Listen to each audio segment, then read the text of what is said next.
Chapter 688. Why did Jiang Junling immediately flee after his defeat, even daring to return to the family? If I were him, I would be too embarrassed to return and have children, just like Jiang Junling. His cheap master made him the benchmark of all the heroes in the world. But this benchmark was easily pushed by someone. How could he have the face to return? Coming back would just be adding a joke to the Jiang family. The higher you climb, the harder you fall. Now, if anyone mentions those words in front of the Jiang family again, feel free to slap them. No need to doubt that he definitely doesn't have any good intentions. Even if Jiang Junling were to hide in the remote mountains and ancient forests, he would still feel a burning pain on his face when he muttered those words, right? When it came to matters involving his own younger brother, General Xing was normally unwilling to speak. Moreover, he really didn't know how to respond to this kind of matter. Saying he was good was against his heart, saying he was bad was jealousy. Simply not saying anything was the proper thing to do. The Fang Yan of the past wasn't even worth mentioning compared to Jiang Junling. Does anyone think that Fang Yan can defeat Jiang Junling? It really is unexpected, General Xing said with a wry smile. At that time, Fang Yan was just an earthworm, his entire body soft and limp, seemingly without any strength. However, this earthworm that didn't have a single bone in its body was able to push through the hardest soil. Jiang Shifu said with a serious face, even if its body was chopped into 8 or 10 pieces, it would still be able to live well. This is a true hero. This is a person truly worthy of admiration, an opponent worthy of respect, an enemy worthy of reverence. A person should be an earthworm. Don't think about being a flood dragon.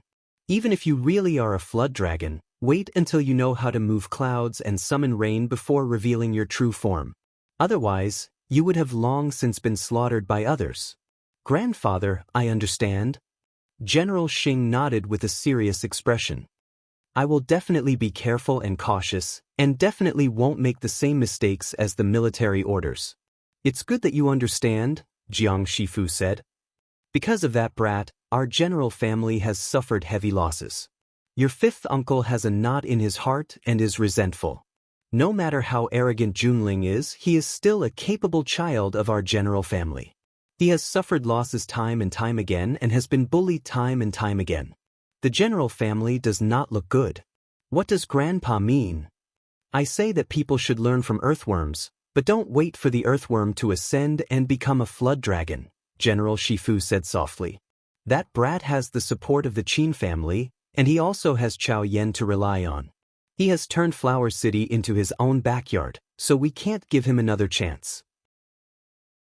He was a wolf from Zhongshan, and when he succeeded, he became arrogant. When he becomes powerful, the first thing he'll destroy will be our Jiang family.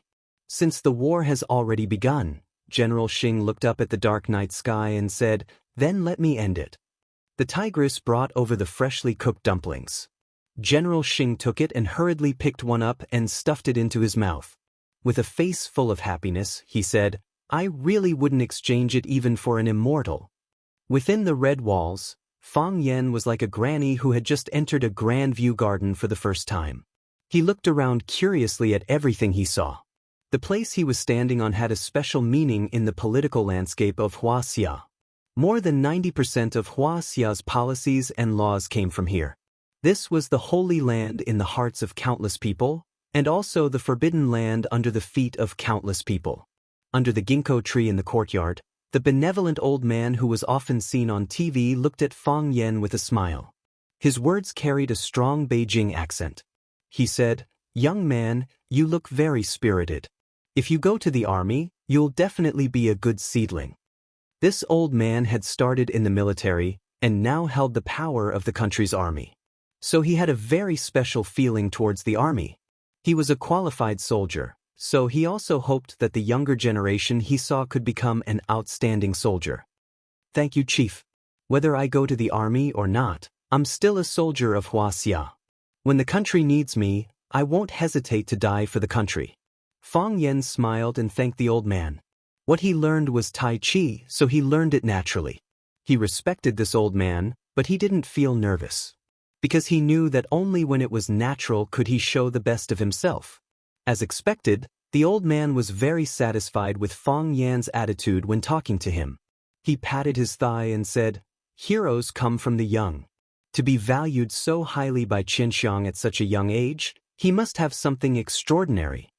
Looking at the teacher sitting opposite him, he said, "Qianxiang, it's been a while since you brought me to see such an outstanding young man."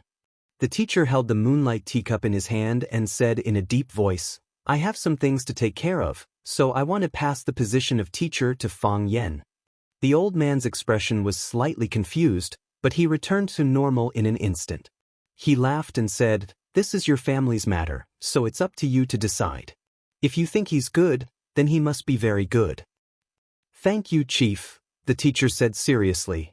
The old man waved his hand and said, "Qianxiang, let's not talk about this between us. This moonlight teacup is not bad, right? You know that I've always liked collecting cups, and this moonlight teacup is my favorite among my many collections. Only when Qianxiang comes, I can't help but show it off to you. Usually, even I can't bear to drink tea with it. I'm afraid that I'll accidentally break one. No matter how precious something is, it will only have its value after it's used. What's the value of something that can't be used?" the teacher said with a smile. "You're too naive." The old man laughed and said, "That's true. But sometimes, even if you know you've made a mistake, you still don't want to correct it. Most of the time, we make mistakes in the name of love." "That makes a lot of sense," the teacher said. "I just made a big mistake in the name of love. Now, I'm taking this kid around to atone for my mistake." After chatting for more than 20 minutes, the secretary came over and whispered in the old man's ear that the prime minister of a certain country had arrived and was waiting in the conference room. The old man's time was counted by minutes and seconds. Every minute and every second was filled up over the course of a few days or even earlier. When he found out that the teacher had brought Fang Yan over, it was not easy for him to take such a long time to meet with them. The old man waved his hand to show that he understood. He looked at the teacher with a face full of guilt and said, "Qianxiang, I still have something to take care of today. When I'm completely free, I'll go to Swallow Dock and stay there for a few days. We'll drink and play chess and have a good time. Then I'll wait for you." The teacher also stood up and said, "Go to your work. We won't disturb you anymore." The old man nodded and looked at Fang Yan. "Fang Yan, I think we'll have many opportunities to meet in the future. Is that so? I want to come here every day to drink tea and ask for advice. But I know that's impossible. The chief is very busy every day, and he deals with military and national affairs," Fang Yan said with a smile. The old man looked at Fang Yan thoughtfully and said, "Meeting you is also dealing with military and national affairs. Fang Yan is very good. Keep in touch with Jianjun in the future." Jianjun was the old man's secretary, a middle-aged man who wore glasses. When Zhang Jianjun heard that the chief wanted to keep in touch with Fang Yan, he couldn't help but look at Fang Yan again. Old people of this level would never say any unnecessary pleasantries. If they liked someone, they liked him. If they didn't dislike him. He said that he wanted Fang Yan to keep in touch with him, which proved that he really wanted to talk with Fang Yan. The old man hurriedly left with the secretary. The teacher and Fang Yan were still sitting in the courtyard drinking tea. The teacher looked at Fang Yan and said, "Swallow Dock's matters are military and national affairs." "I never felt that I was so important before," Fang Yan said. "Brave warriors guard the 4 directions," the teacher said. "Every country places great importance on the training of special forces. Because most modern wars are local wars and conflicts, when there is no way to send a large number of troops, the existence of an elite force is very necessary. There are even some developed countries that are researching genetic warriors or genetic medicine. Our country started late in this area, or in other words, many people even reject this extremely cruel way of unearthing one's potential at the cost of personal consciousness. The old man just now was one of the people who opposed it. So, the existence of Swallow Dock just happened to make up for this flaw. Warriors unearth their life potential by conforming to the heavenly way and integrating with nature. They don't need injections or drugs, and there are no side effects. So, how can Swallow Dock not be important? Huaxia has 3 dangerous places, And the 3 dangerous places are all at the very edge of Huaxia. Song Mountain, Beihai, and Devil Gobi are not even heard of by ordinary people, but every year, there are Swallow Dock or other elites from the inner Jianghu who are sent to guard them. Every year, the soul summoning banner is raised in the village, and every year, new tombs appear in the back mountain. Those are all great men who sacrificed their lives for the country. How can such places not be valued? Is the teacher of such a place a disgrace to Fang Yan's character and talent? Fang Yan was speechless. The teacher went around in a big circle just to convince him to inherit his mantle and become the teacher of Swallow Dock? When did the teacher of Swallow Dock become so worthless? The old man just now also said that I haven't brought elites from Swallow Dock to visit him for a long time, the teacher said in a deep voice. 7 years ago, I brought Bai Xiu here. 16 years ago, I brought Dao Ling here. Earlier I brought Xiao Di here. He likes people like Xiao Di the most. Fang Yan knew that Mo Light Enemy was very cool back then. But he still didn't expect Mo Light Enemy to be so cool. Even such a person loved him so much. What a pity, what a pity. Thinking of the old drunkard's current encounter, the hostility in Fang Yan's heart rose again. Huaxia Dragon God, there will be a day when we fight. The teacher glanced at Fang Yan and said, the chief told you to keep in touch with Jianjun, so you should keep in touch with him. When Bai Xiu came, did the chief say this? Fang Yan asked curiously. The teacher glanced at Fang Yan and said, no. Fang Yan grinned and said, I knew he didn't say it.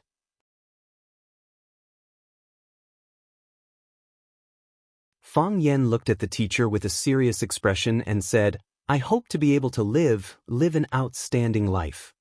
When a wild goose flies over people's heads, it still knows to scream a few times at the top of its voice to let people know that it has been here.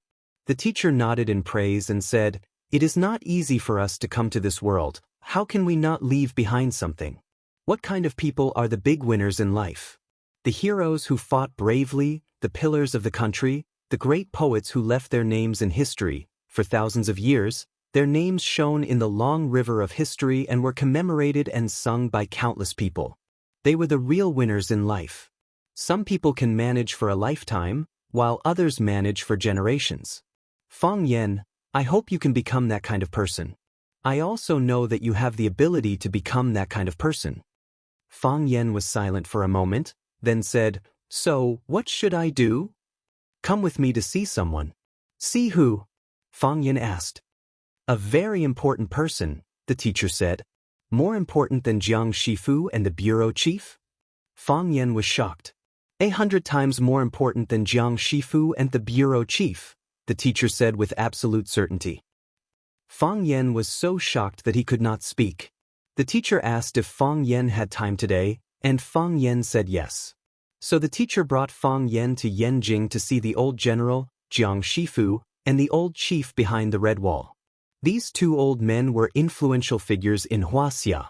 One could stir up the economy of a country with a stomp of his foot, and the other could mobilize millions of lions with a word. Especially the latter one, he had a decisive position on the map of the entire world.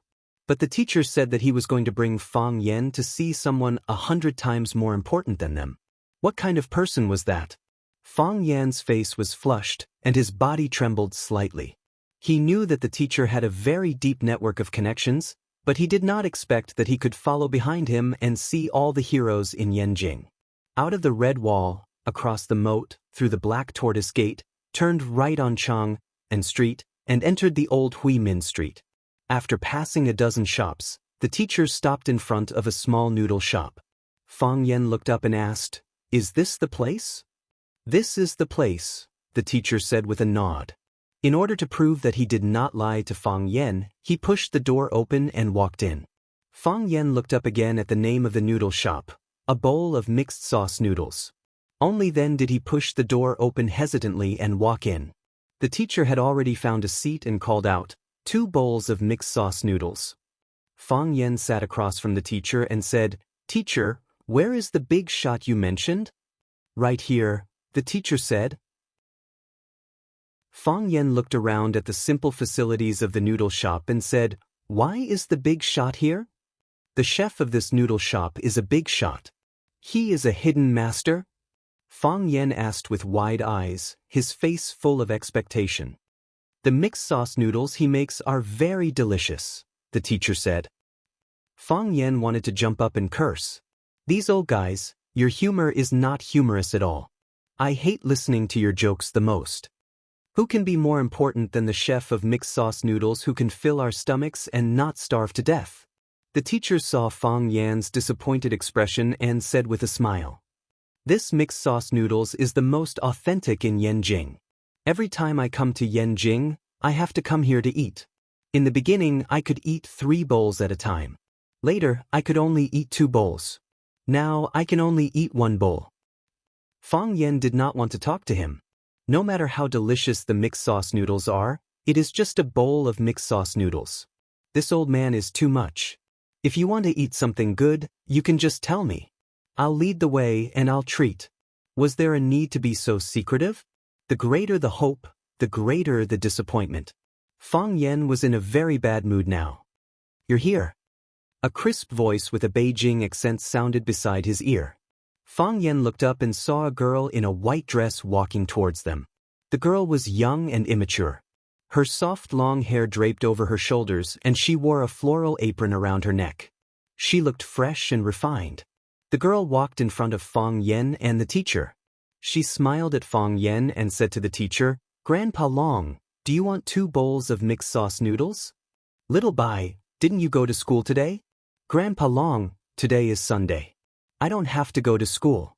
Did you forget? The girl looked very familiar with the teacher and replied with a smile. The teacher nodded and said with a smile, So it is Sunday. Grandpa, you are confused. Grandpa Long, you are confused about small things, but you are smart about big things. The girl winked at Fang Yan and said jokingly, No one is smarter than you. You little brat, you only know how to flatter Grandpa. The teacher said with a smile. But this time Grandpa has no gift for you. Mph. The girl wrinkled her nose and said with dissatisfaction, I knew you didn't bring me a gift.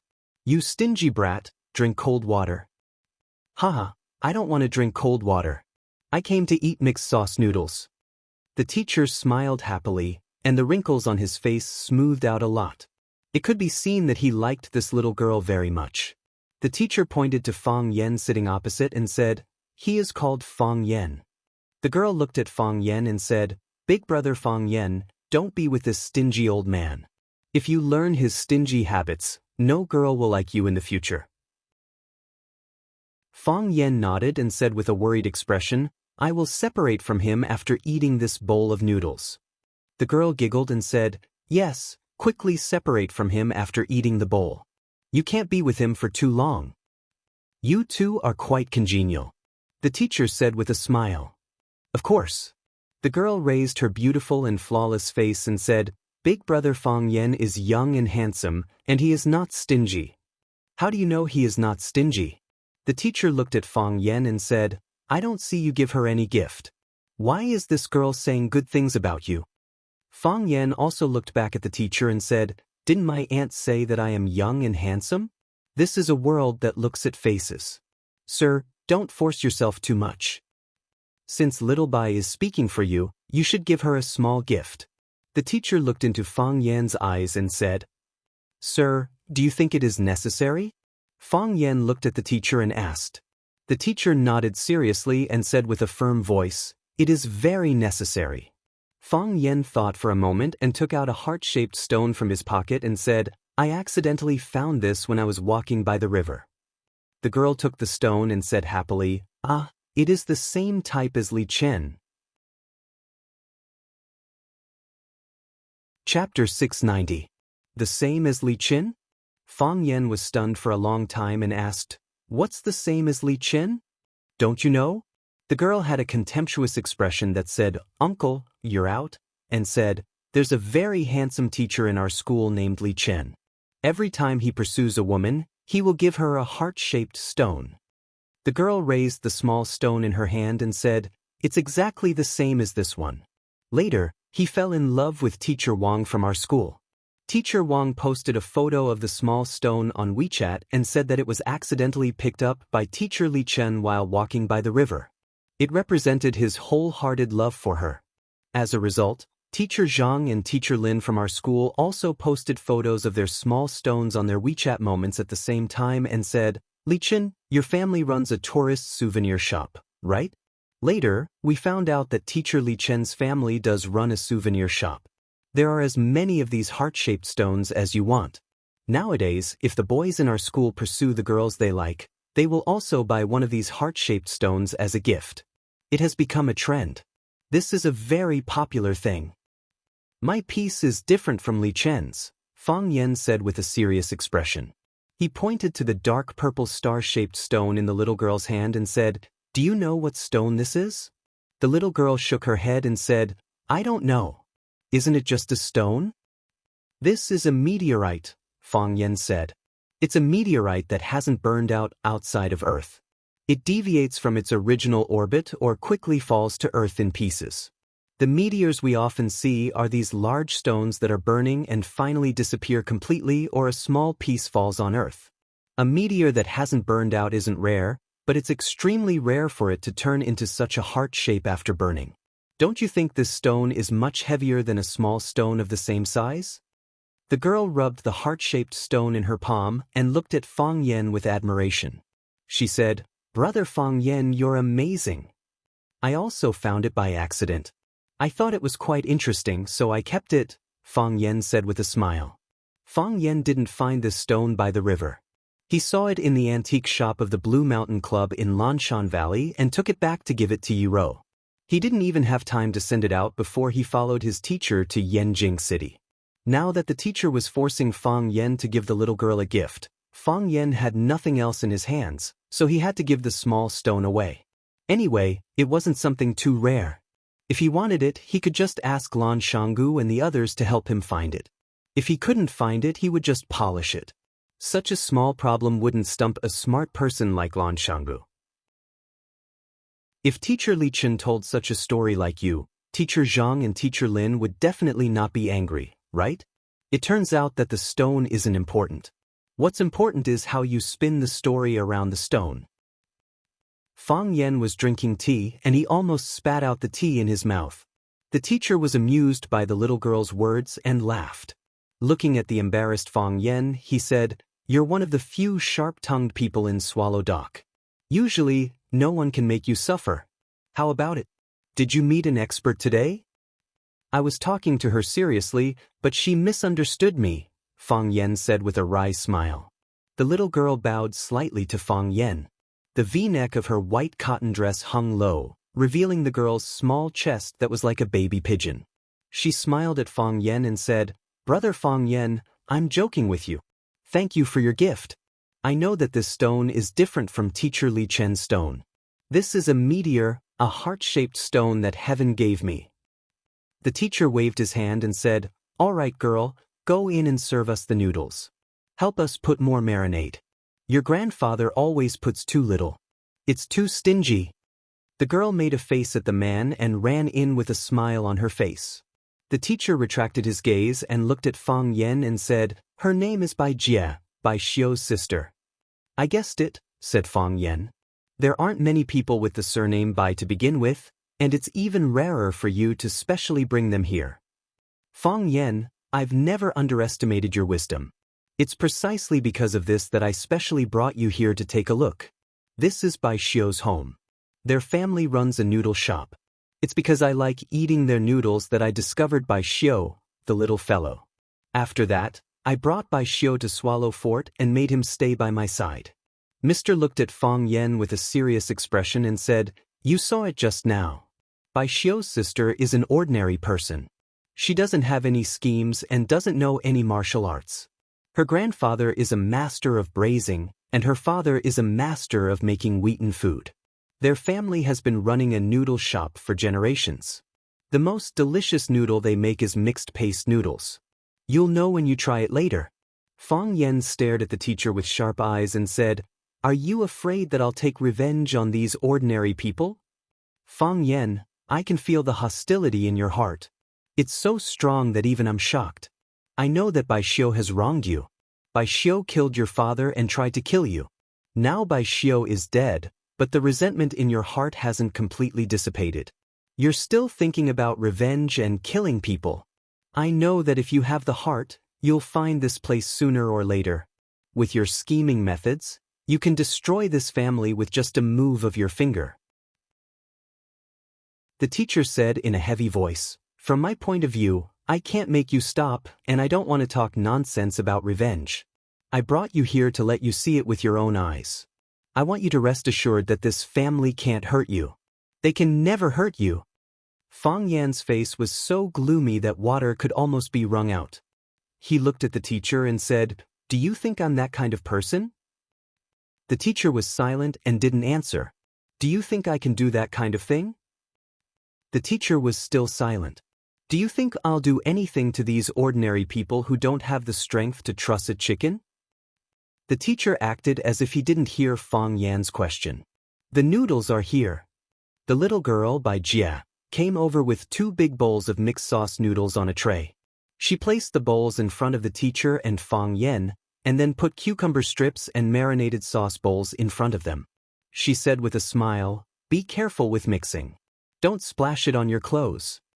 The little girl liked to smile very much. Every time she said a word, she habitually showed 2 small dimples on her cheeks. She was a slim and graceful young lady, and when she smiled, it was as if she had her own little son. Every time she looked at her, there was a feeling of radiance in all directions. After she placed the bowls of noodles, she looked at Fang Yan and said, "Brother Fang Yan, let me help you mix the noodles?" Only then did Fang Yan stop looking at or confronting the teacher. He turned his head to look at the little girl and said, "Thank you, Bai Jia. I can do it myself." "Ah, how do you know my name?" The little girl's white and tender face instantly turned red. She stared at the teacher with dissatisfaction and said, "Grandpa Long, did you tell him?" The teacher lowered his head to eat the noodles and said, "He gave Lu Xing to you, and he still doesn't know your name. Isn't that impolite?" "Then I should say it," the little girl said with a red face. "You say it next time." The teacher said, "You have already said it. What else can I say? Really?" The little girl was a little angry. The teacher pushed the bowl of noodles in front of Bai Jia and said, "Come, mix the noodles for Grandpa. If you eat it yourself, I don't want to mix it for you." The little girl stuck out her small chest and said proudly. The teacher shook his head and took back his bowl of noodles. He poured the cucumber strips and marinated sauce into the bowl of noodles and stirred it himself. Bai Jia saw Fang Yan's rusty mixing movements. She grabbed the chopsticks from his hand and said, "Brother Fang Yan, let me help you." With that, she stirred the chopsticks skillfully. Pulling and pulling, flicking and pressing, Bai Jia's movements were quick and agile. There was also a unique rhythm, as if she was performing a musical instrument. Soon, Bai Jia pushed a bowl of mixed sauce noodles to Fang Yan and said with a smile, "Brother Fang Yan, eat it quickly. It won't taste good when it's cold." Fang Yan nodded and said, "Thank you." "You're welcome. You just gave me a meteorite. It's nothing for me to help you mix the noodles." The little girl squinted her eyes and smiled again. The teacher sighed softly and said, "This is really an era where looks are important." Bai Jia curled her lips, raised her head, and said, Who asked you to tell others my name? I should have told him myself. I had already thought about it. When I came out, I was going to tell him, but you brought it forward." The teacher lowered his head and ate the noodles. He said, "Isn't it because I saw that Fang Yan is good-looking?" At this moment, the glass door of the noodle house was pushed open from the outside. A few tall men walked over. When the bald man saw Bai Jia, who was standing beside Fang Yan, talking and laughing, his eyes immediately lit up and shouted, "Bai Jia, Big Brother wants to eat your underwear today." As soon as this sentence came out, the group of men laughed unscrupulously. Chapter 691. The bald man laughed arrogantly. He was very proud of his classic line. If he could, he really wanted to have a loudspeaker in his hand so that the whole street could hear the joke he unintentionally said. What a humorous and witty line. It was tens of thousands of times better than those written by novelists. The men who had followed him in laughed heartily, but there was also a hint of malice in their laughter. Regardless of whether he really thought that his words were interesting, or that he was vulgar or obscene, he still had to take care of his face. After all, he had to pay the bill every time he ate, so he had to give something in return, right? Brother Jiangwo, do you want to eat Little Miss by Jie's lower body? Or, do you want to eat Little Miss by Jie's lower body? A man with shoulder-length hair blinked his wretched eyes and said with a smile, Lin Hai, aren't you asking the obvious? Brother Jiangwo, of course, wants to eat Little Miss by Jie's lower body. No, it's Little Miss by Jie's lower body. A big man in a gray robe with a string of starry moon bodhi hanging around his neck laughed and said, he looked exactly like a swindler on the street who pulled young girls and young wives to sell amulets. Isn't that the same meaning? What's the difference between Bai Jie's lower body and Bai Jie's lower body? Can't they all be eaten? They should also be delicious, right? In the middle of the crowd, an enchanting pretty boy said in a coquettish voice while holding an orchid root, Bai Jie is so beautiful, I'm also willing to eat. Bai Jie seemed to know these people. Her face was ruddy, her cheeks puffed up, and her eyes stared at the bald man with murderous intent. She said, Kong Zhengmo, don't talk nonsense. Who wants to eat your lower body? Don't even think about it. Go away, don't enter my shop. Hearing Bai Jie's answer, Kong Zhengmo became more energetic and strode toward Bai Jie. His huge body stood in front of the thin Bai Jie like a big grizzly bear coveting a little white rabbit. The little white rabbit felt that it was impossible to escape even if it had wings. She said, Little sister Bai Jie, is there a problem with your words? Is your family running a noodle shop? Since it's a noodle shop, brothers, if you don't give us lower body to eat, are you going to give us egg fried rice? Bai Jie took 2 steps back, avoiding the man's close proximity. What happened to me? Don't you think what I said makes sense? There was an undisguised evil light in Kong Zhengwo's fish-like eyes. He said, Sister, it's not the first time I've asked you out. Would you like to go to the bar with me tonight? Let me tell you, Big Brother will give you whatever you want to drink, and whatever you want to play, Big Brother will let you play. You can choose any bar in Hohai or Sanlitun, how about that? I'm not going. Bai Jie refused flatly. Bai Jie, aren't you going to give me face? Let me tell you, if it were other female students, they wouldn't get such treatment. Then go find those who are willing to go with you. How classless. Fang Yan clicked his tongue. How unstylish. Kong Zhengwo only treated Fang Yan as an ordinary customer. He didn't expect that Fang Yan would suddenly shout out. This guy was really an idiot. When he shouted, he didn't even look at his brothers. There were quite a few of them here. You sat together with an old fart, and if you really fought, your side wouldn't be enough. Everyone wanted to be a hero and save the beauty, but before that, they had to think about whether they were a hero or a coward. Even if the coward saved the beauty, most of the time, they would only get a "you are a good person" in return, and then the sister would disappear without a trace. When the police came to investigate, no one would help them make a statement. Kong Zhengwo's gaze finally shifted to Fang Yan's face. He carefully looked at him and felt that someone who could come to this small shop to eat zhejiang noodles must not be a prominent person. How could a prominent person come here to eat 18 yuan for a big bowl of zhejiang noodles? Of course, he, Kong Zhengwo, was an exception. If it wasn't for Bai Jie, he wouldn't be willing to bring his brothers to this broken shop to eat noodles. Going to the Wang Lao Air kidney shop in Detianmen to eat skewers and drink beer was a decent life. Kong Zhengwo's fleshy palm slapped hard on Fang Yan's shoulder. Fang Yan frowned slightly, but he didn't say anything. He just lowered his head and finished the long strip of noodles in his mouth. He had to admit that Bai Xiu's zhejiang noodles weren't as delicious as the teacher said. No matter how delicious it was, wasn't it just a bowl of zhejiang noodles? Moreover, the diced meat was so little and the marinade wasn't spicy enough. He didn't know how this broken shop could stay open for so many years. Why didn't Bai Xiu starve to death in the past? While thinking about this, Fang Yan opened the chili sauce bottle on the table and poured a big spoon of chili oil on the dough. He stirred it vigorously, and the taste was especially different. It was so spicy that it was refreshing. Brother, what are you talking about? Kong Zhengwo bowed slightly and said with a smile.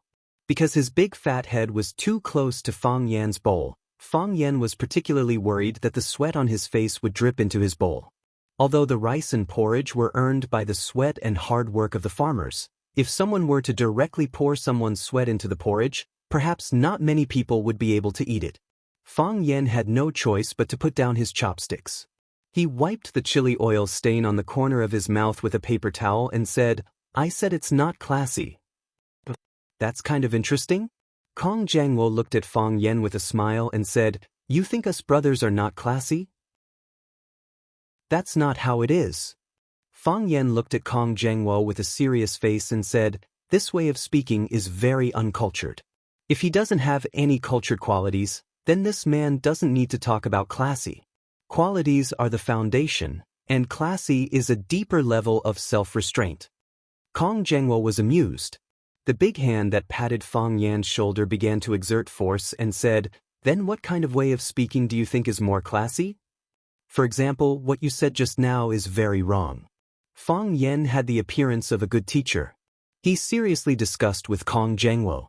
As for the gravity on his shoulder, if this fatso wasn't afraid of dislocating his claws, he could continue to exert force and treat it as a free massage. "What did you say just now? You said you wanted to eat Bai Jie." Fang Yan glanced at Bai Jie's infinitely angry look and said, "To be honest, I don't even have the courage to repeat those words. I can't say it. I'm sorry.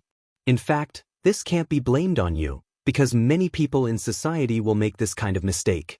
They are uncultured, but they like to treat shamelessness as humor, treat vulgarity as humor, and treat lack of class as yuppie to show off to the public." "Shameless? How can you talk to our brother Jiang?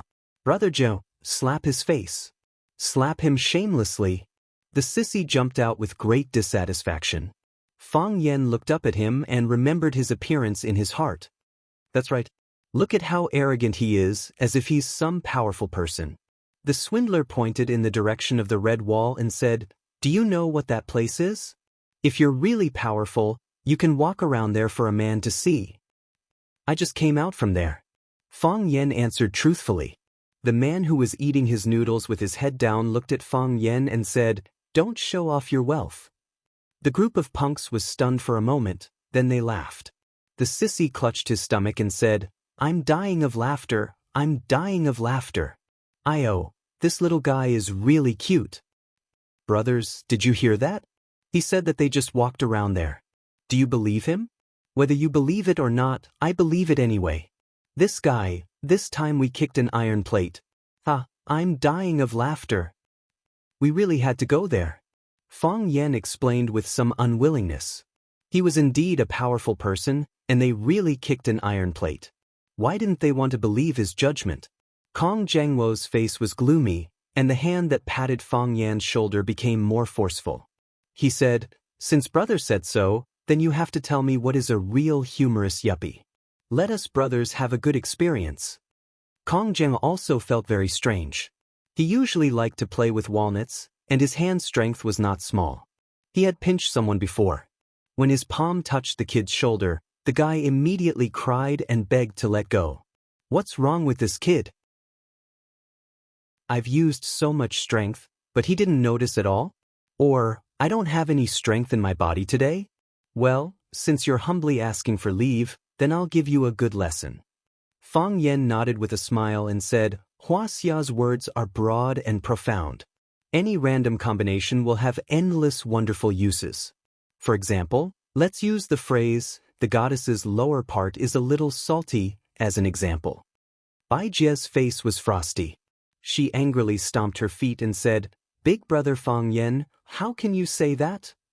"Oh, I'm not talking about you." Fang Yan quickly explained, "I'm talking about the goddess. You can just treat the goddess as another woman." Fang Yan looked at Kong Jiangwo's friends and asked in a professional and responsible tone of a teacher, "Think about it, how many layers of meaning does this sentence mean?" "2. The sissy raised his hand and answered. "The first layer means that the goddess's lower part is a little salty. The other layer, I'm embarrassed to say it. Anyway, you guys can think about it yourself." Chapter 692. Correct answer. Fang Yan hit the edge of the bowl with his chopsticks and praised, "This sissy student answered correctly. The goddess's lower part is a little salty." This sentence literally has two meanings. We can simply misunderstand that he is evaluating the goddess's noodles with too much salt. Of course, it can also be very unhealthy to think in another direction. So, it depends on the relationship between the receiver and the speaker. If the receiver and the speaker are ordinary friends, then it is an evaluation of the noodles. Even if the receiver is very dissatisfied with the sentence, because there is another meaning to cover it up, it will also make people feel that it is harmless. If the two people are ambiguous or in a relationship, then it can be extended in another direction, that is, it will increase the interaction between the two people, and also increase the interest, Erotic but not obscene, interesting but not obscene, this is the charm of language. To evaluate a man's charm, it is not whether he has told pornographic jokes in front of others, but if he tells a pornographic joke, everyone thinks he is funny and meaningful, and everyone likes him very much. Fang Yan glanced at Kong Jiangwo and said, "You went straight to the point, saying that you want to eat the goddess's lower part. You have blocked your way out. You are naked and do not hide your lustful shamelessness and restless desire in your body." The disadvantages of this kind of expression are, first, it proves that you are a hooligan. Second, it proves that you are an uncultured hooligan. Third, girls will never go to a bar with this kind of uncultured and unclassy hooligan. I'm talking about good girls. If you throw out 1,000,000, there will still be a lot of bad women who are willing to be inhuman for you. Everyone looked at Fang Yan with wide eyes, as if they were looking at a dinosaur from Jurassic World. This guy doesn't want to live, right? Kong Jiangwo's friends thought. This guy definitely doesn't want to live. Kong Jiangwo thought. Brother Fang Yan is so interesting. Bai Jie's annoyance turned into a blush, and she looked at Fang Yan without blinking. This kid. The man raised his head to look at Fang Yan for a while, and then lowered his head to eat his noodles. For an old man like him, there really weren't many things in this world that could surprise him. Even when his disciple Bai Xiu was killed by Fang Yan, he only sat there in a daze for a while before understanding many things. Brother Jiangwo. Sissy couldn't help but remind Kong Jiangwo when he saw him standing there in a daze. Why don't you say something? Scold whatever you want, and do whatever you want, we will help you. Don't stifle yourself to death. Kong Jiangwo was indeed about to be suffocated by Fang Yan's words. He was angry. He was furious. He felt that he had lost face. It wasn't easy for him to say such a humorous sentence. In order to leave a deep impression on Bai Jie, he thought about his first line for 3 days and 3 nights. How could it be criticized by this kid as worthless? Not only was it worthless, but he also said that he was a hooligan. Yes, he was indeed a hooligan. He didn't deny this. There was nothing wrong with being a hooligan. There was beer to drink, skewers to eat, no need to clock in every day, and no need to be pressured by the boss. However, saying that he was an uncultured hooligan was a slap in the face. Who's uncultured? Who's uncultured? I don't King have anything else but culture. Kong Jiangwo's face turned from white to black, from black to purple, and finally from purple to crimson. His expression was ferocious, and his eyes were fierce. He clenched his big hand on Fang Yan's shoulder and said while gritting his teeth, "You said that I'm uncultured, you said that I have no style. I want to see if you have any culture, if you have any style. When we fight later, don't cry." Bai Jie was anxious and shouted, "Kong Jiang, let go of me. If you don't stop, I will call the police." Then call the police. Who do you think the police will help when they come? Kong Jiangwo suddenly turned around and looked at Bai Jie like a vicious dog. He scolded, "Little bitch, sooner or later, I will force myself on you." A person's lack of culture and style would also be reflected in this aspect. He would turn hostile whenever he wanted. Because he had no faith in his heart, he didn't care about credibility. Except for the fear of violence, everything else was bullshit to him. They could be trampled and violated. Bai Jie wasn't used to this kind of dialogue. She opened her mouth, but she didn't know what more powerful words to refute Kong Jiangwo. He could scold her as a little bitch and say things like, "Sooner or later, I will force myself on you." However, she couldn't scold Kong Jiangwo as a big bitch and, "Sooner or later, I will force myself on you." If she really scolded him like that, Kong Jiangwo should be happy, right? In terms of scolding, women were born weak. The man raised his eyebrows slightly. He didn't think it was a big deal. He didn't even put Kong Jiangwo and the other little trash in his eyes. However, he didn't like others scolding Bai Jie, because he really liked this little girl who always acted coquettishly or sulked at him. He treated this girl like his own granddaughter. This kind of feeling was even deeper than his feelings for Bai Xiu. He hoped that Bai Xiu could become a talent, could become a teacher of Swallow Dock, and could become a pillar of the country.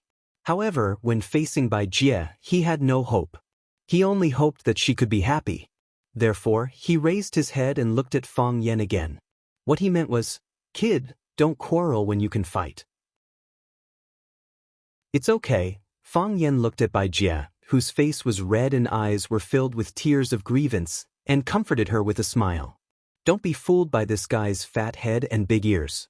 In fact, his body doesn't have much strength at all. His hand was on my shoulder for a long time, but he was actually massaging me." Hearing Fang Yan's words, Bai Jie's tears turned into a smile. She reminded him, "Be careful." The others weren't happy. The pretty boy looked at Fang Yan with jealousy and said in a resentful voice, "Brother Jiangwo, can you use more strength? Don't tell me you've fallen in love with this pretty boy? Look, he has a sharp tongue and doesn't know how to serve people at all. He's not worthy of you at all. Jiangwo, if you don't have strength, let me help you." The swindler in a Taoist robe said aloud. They all knew Kong Jiangwo's strength. Kong Jiangwo used so much strength for a long time, but the kid didn't even kneel down and beg for mercy. He didn't even show an expression of discomfort. Wasn't the truth in front of them? Kong Jiangwo threw the match. Seek your grandma. Kong Jiangwo couldn't stand Fang Yan's sarcasm, and he didn't want to be looked down by his companions. He grabbed Fang Yan's shoulder with one hand, holding him so that he couldn't get up or struggle. His other hand clenched into a fist and smashed fiercely towards Fang Yan's head. The wind from the fist blew. Bai Jie was so scared that she closed her eyes. Silence. Dead silence. Bai Jie opened her eyes in confusion and found that Kong Jiangwo's fist was caught in Fang Yan's palm. Bai Jie's small mouth turned into an O shape as she looked at everything that happened in front of her in astonishment.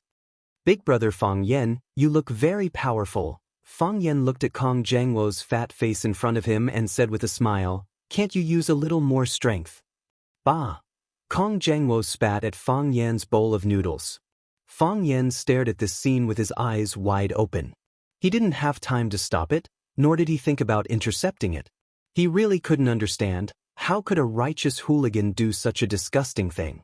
"You're really—" Fang Yan weighed the words in his heart and said, "A pile of stinking mud."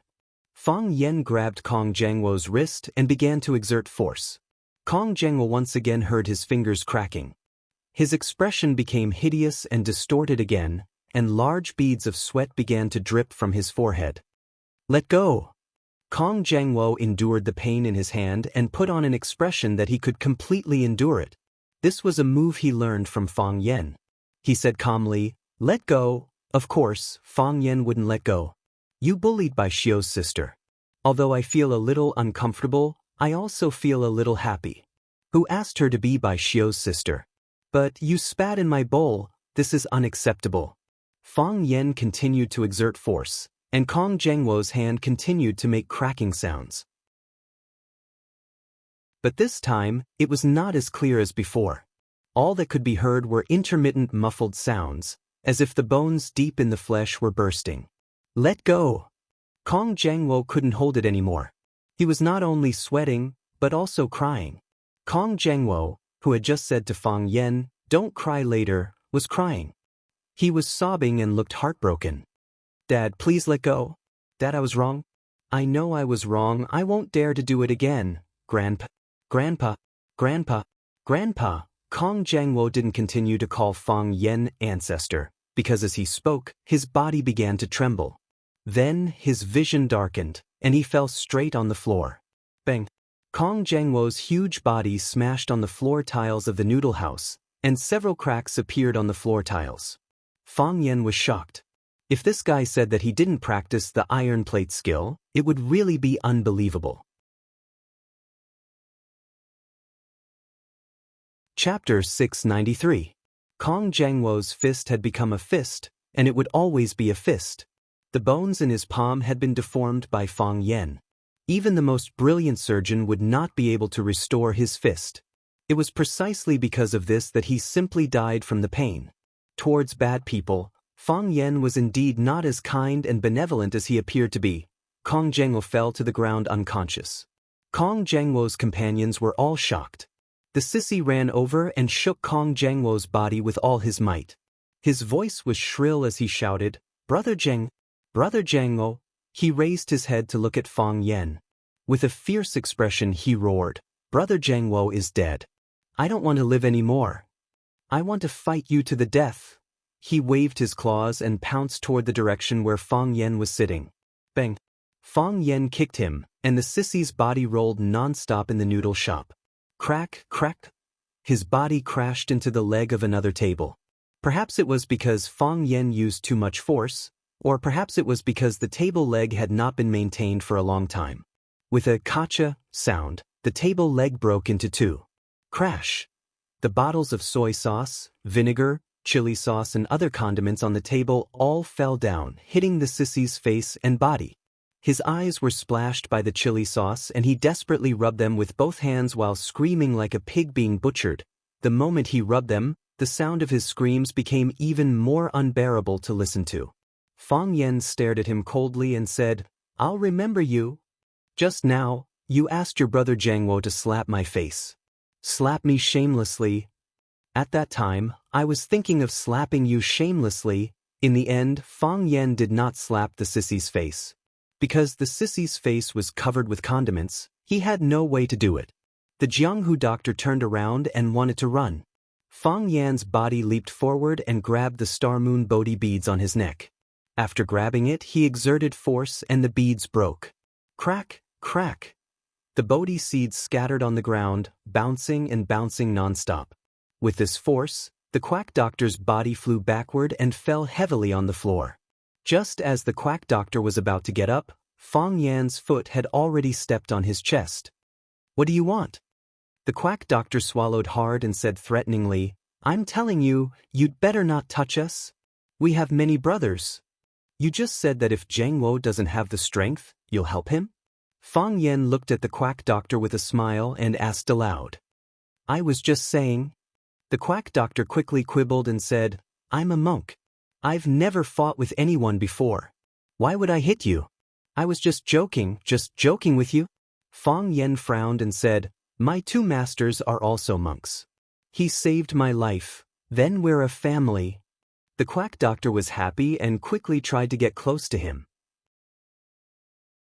If they know that there's a scum like you among the monks, they'll definitely take care of you personally. Fang Yen said, I want to discuss something with you. Can you not wear a Taoist robe when you go out in the future? It's fine if you wear a Taoist robe, but you also wear a string of Bodhi beads. Your appearance is too ugly and your taste is too low. It will lower the overall appearance and aesthetic taste of our Tao sect. No problem. No problem. I won't wear it in the future. I definitely won't wear it. The quack doctor quickly agreed.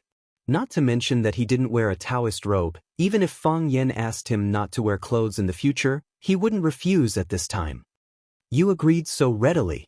It's obviously perfunctory. Fang Yen said. I hate it when people are perfunctory. His toes twisted in the middle of the quack doctor's chest, and then two of the quack doctor's ribs were broken. He was lying on the floor like a dead fish. There were many questions that he didn't understand. The others wanted to escape, but Fang Yen shouted, Come back. So, everyone stopped at the door and didn't dare to move. Are you going to leave like this? Fang Yen asked coldly. Plop, the long-haired little gangster knelt on the ground, kowtowed, and begged for mercy, saying, Grand, we were wrong. We kicked an iron plate this time. Please forgive us, please, we won't dare to do it again. Then he kowtowed to Bai Jie and said, Miss Bai Jie, please help us. We owe you a favor. We won't dare to harass you again. If you have any difficulties, just say it to us. Bai Jie bit her lower lip and didn't speak up for this group of gangsters. Two more people knelt down. They didn't want to have their bones broken like Kong Jangwo and the quack doctor. There were also two guys who had the spirit of not kneeling down and kowtowing even if their heads were broken and their blood flowed. Although they were full of fear for Fang Yan's means, they still stood proudly, their calves were shaking nonstop. Whoever threw the trash can take it away. Fang Yan pointed to Kong Guijian and the quack doctor who were lying on the floor and said fiercely, "Take them away from me, don't affect our appetite." The group of gangsters didn't dare to refute. They quickly helped Kong Guijian and the quack doctor to carry them out. "Hey, you guys wait for me." The sissy got up from the ground and chased outside. Opposite the bowl of Zhejiang Noodles restaurant was a dilapidated tea house. On the second floor, near the window, a man wearing a baseball cap saw the ruffians fleeing in panic. He took out 100 yuan and placed it on the table. Then he went downstairs and walked in the opposite direction of the ruffians. He was like a bystander watching an interesting play. When all the gangsters left, Bai Jie walked in front of Fang Yan and said gratefully, "Big brother Fang Yan, thank you. Are you okay?" "I'm fine." Fang Yan smiled and shook his head.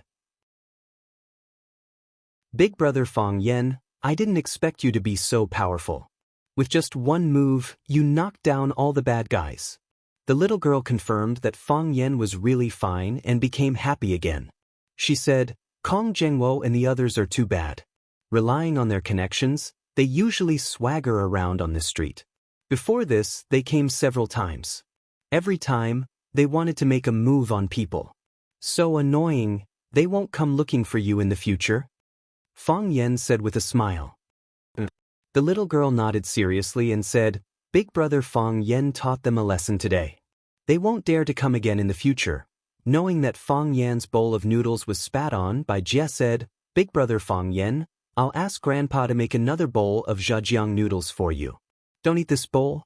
Let's go. I'll take you to the backyard to wash your hands." Fang Yan nodded and followed Bai Jie to the backyard. While the teacher was eating the noodles, an old man with an apron around his neck sat opposite the teacher. "Bai Xiu was killed by this kid?" The old man asked in a deep voice. His face was as black as iron. There was no expression of sadness or joy on his face. "His name is Fang Yan." The teacher put down the chopsticks in his hand, sighed softly, and said, "Like Bai Xiu, he is the most outstanding young man in Swallow Fort. What a pity. Just now, I thought of poisoning the bowl of noodles." The old man said. The teacher nodded and said, "I know. I also had this worry. So after the noodles came, I tasted them first. That kid was brought by me. Even if there was poison, I had to taste the poison for him first. I've eaten your Zhejiang noodles for decades. If there's any strange smell, I can easily tell. You can't fool me. I knew you would taste the poison for him, so I held back and didn't poison it." The old man said, "I don't blame him. But I just want him to die." "What happens after he dies?" The teacher's expression was calm, as if everyone was discussing a very insignificant matter. "What happens after he dies? Will there be anyone from your Bai family who can survive? You know Bai Xiu's ability. Even he couldn't touch Fang Yan. Bai Xiu was killed by him. You can imagine what kind of scheming methods this kid has. I brought him to see Jiang Shifu. I brought him to see the old chief. After thinking about it, I brought him to see you guys. Why did I bring him here? Because I'm afraid. Bai Xiu killed his father. If he wants to destroy your Bai family, then he can really destroy your Bai family. Bai Xiu is the only male in the Bai family." The old man said. "He killed Bai Xiu, which is equivalent to destroying our Bai family." "Silly." The teacher scolded in a low voice. "What about Bai Jie? Isn't he a child of your Bai family? Besides, it's not easy to have a grandson. Quan Man and Shuzhen aren't that old. At worst, we can just have another child. These people aren't from your Bai family. Because of this idiot Bai Xiu, you're going to sacrifice all of their lives?" The old man was scolded by the teacher and remained silent. "Fortunately, you didn't poison the noodles just now," the teacher said. "Otherwise, your Bai family would really have no way to survive. You saw what happened just now. This kid doesn't hold back at all. He definitely won't give others a second chance. He's ruthless. Even you can't protect us? I'm old." The teacher raised his head and smiled bitterly. Shuanglong, we're all old. If you have time, go see the old chief. He's also old. He knows about Bai Xiu, but he didn't say a word. He praised Fang Yen, said that he's a good kid, and told him to keep in touch with Jianjun. He accepted Fang Yen and acknowledged Fang Yen. If there's no accident, Fang Yen is the teacher of Swallow Dock. The new teacher. Bai Xiu died in vain. The old man muttered to himself. Chapter 694. Bai Xiu died in vain, the teacher echoed. I have a son and a daughter-in-law. We can have more grandchildren. I have a granddaughter. At worst, I can let my grandson-in-law marry into our Bai family. I can always think of a way to carry on the family line. It doesn't matter. The old man rubbed the flour on his palms and said, But Bai Xiu can't die in vain. Bai Xiu already died in vain, the teacher said coldly. If you dare to do anything, I'll kill you first before Fang Yen does anything, so as not to harm my granddaughter. Then Bai Xiu can only die in vain? Big tears fell from the old man's eyes. How can he die in vain? What else can he do? Bai Xiu wanted to kill someone, but his skill was inferior. What else can he do? Why did I bring Fang Yen here?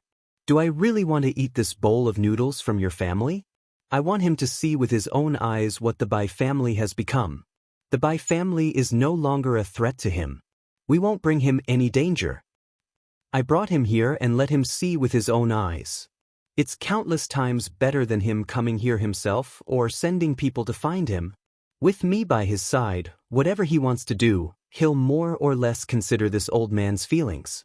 If he comes here himself, if his friends come here, do you think the Bai family can survive? Things that can be solved with one sentence. Why did I force him to give little by a small gift?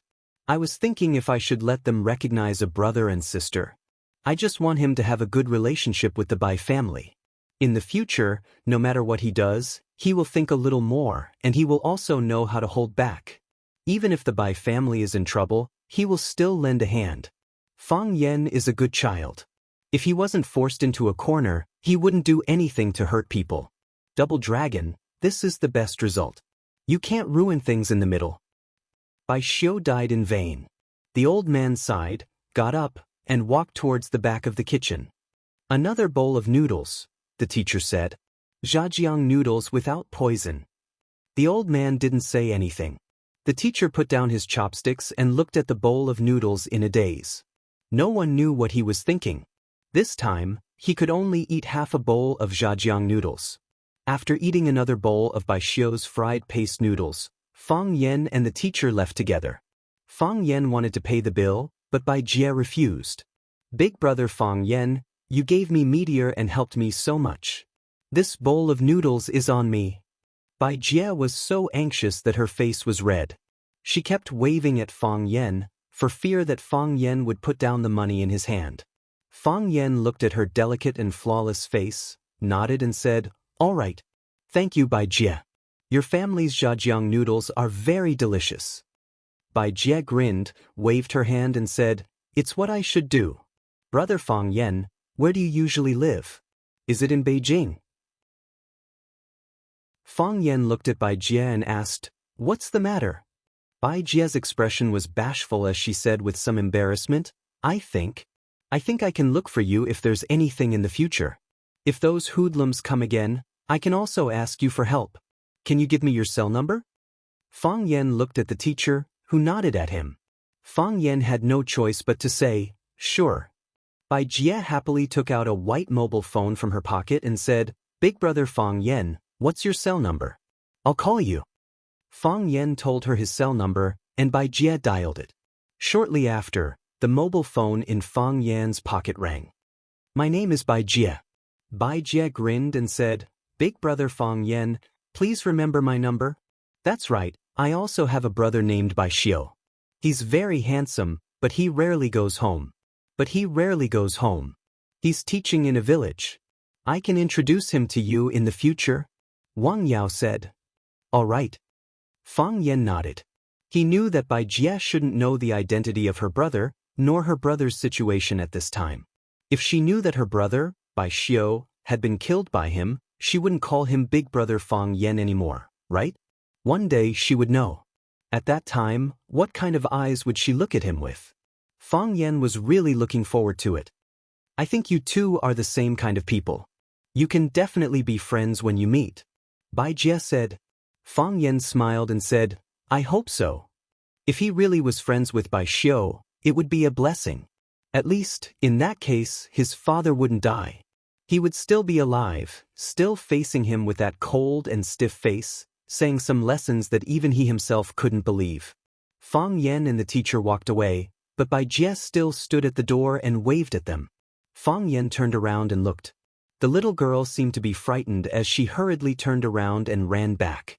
Her head accidentally hit the glass door, causing her to scream in pain.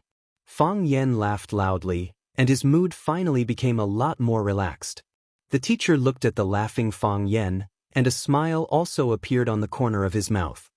You don't hate me? Hate you? Hate you for what? Fang Yan asked aloud. Bring you to the Bai family, bring you to meet Bai Xiu's family, and use my own way to forcibly change your will. The teacher said. That's just anger, not hate you. Fang Yan thought for a moment, then looked at the teacher and said, Moreover, I put myself in your shoes. If I were in your shoes, maybe I would do the same thing as you. People must know how to put themselves in other people's shoes. After putting yourself in other people's shoes, your mind will become a lot more open. Because many times, we can easily become another person. A person that we originally didn't like. The teacher sighed and said, It's best that you have this idea. He looked thoughtfully at Fang Yan's expression at this moment and said, The Bai family almost poisoned the noodle bowl? I know. Fang Yan said. How do you know? Don't you think it's too strange? Fang Yan said with a smile, As soon as you walked into the noodle house, Bai Jie came out to greet you, proving that you are a regular customer of the Bai family's noodle house. However, from beginning to end, except for Bai Jie who was busy going back and forth in the Bai family noodle house, no one else came out. According to etiquette, when you came over, they should come out to greet you. In the end, those hooligans provoked and even said such shameless words, but no one from the Bai family stood up for Bai Jie. The reason why I didn't immediately make a move was because I wanted to wait and see how they would deal with this matter. In the end, until the end, I didn't see them appear. When things are abnormal, there must be a reason. At that time, I knew that they had the intention to kill in their hearts. The reason why they didn't want to come out to greet you, the reason why they didn't want to stand up to help Bai Jie, maybe there was only one reason. They wanted to kill. If they wanted to kill, they couldn't easily stand up. Because they knew who I was, they were worried that they would reveal their resentment when they saw me. They were worried that I would see through the means they were about to use. They knew that they couldn't beat me, so the best way to kill me was naturally to poison the noodle house. So, they dared not come out to see you or dared not come out to see me. The teacher was silent for a long time and said, It's precisely because of this, because nothing can be hidden from you, so I told them not to provoke you. At this time, they had no ability to protect themselves. Only I sold my old face to support them.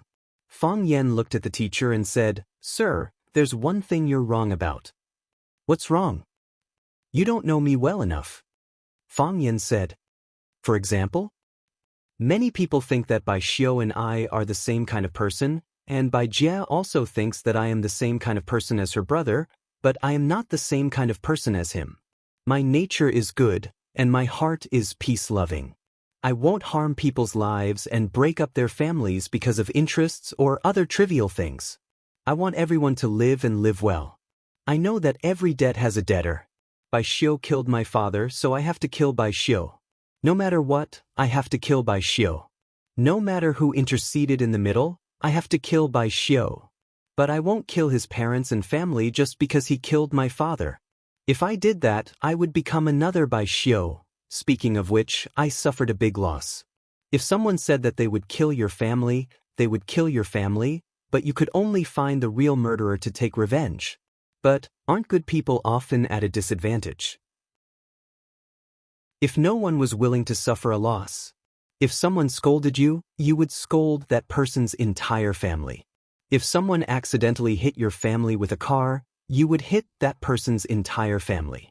If someone hurt your family, You would kill that person's entire family. How could that be considered a normal person? This is a homicidal maniac that everyone is afraid of. I think Wenwan will not fall in love with such a man, and you dare not give the position of Swallow Fort teacher to such a person, right? Fang Yen looked at the teacher, looked at his old face, and said in a deep voice, "How can there be real revenge in this world? At most, it's just revenge. The victim always suffers more. Because, if there is a choice, most people hope that nothing has happened, and that the people they care about the most are still living happily and healthily." Chapter 695. Junling, a famous celebrity clubhouse in Yanjing.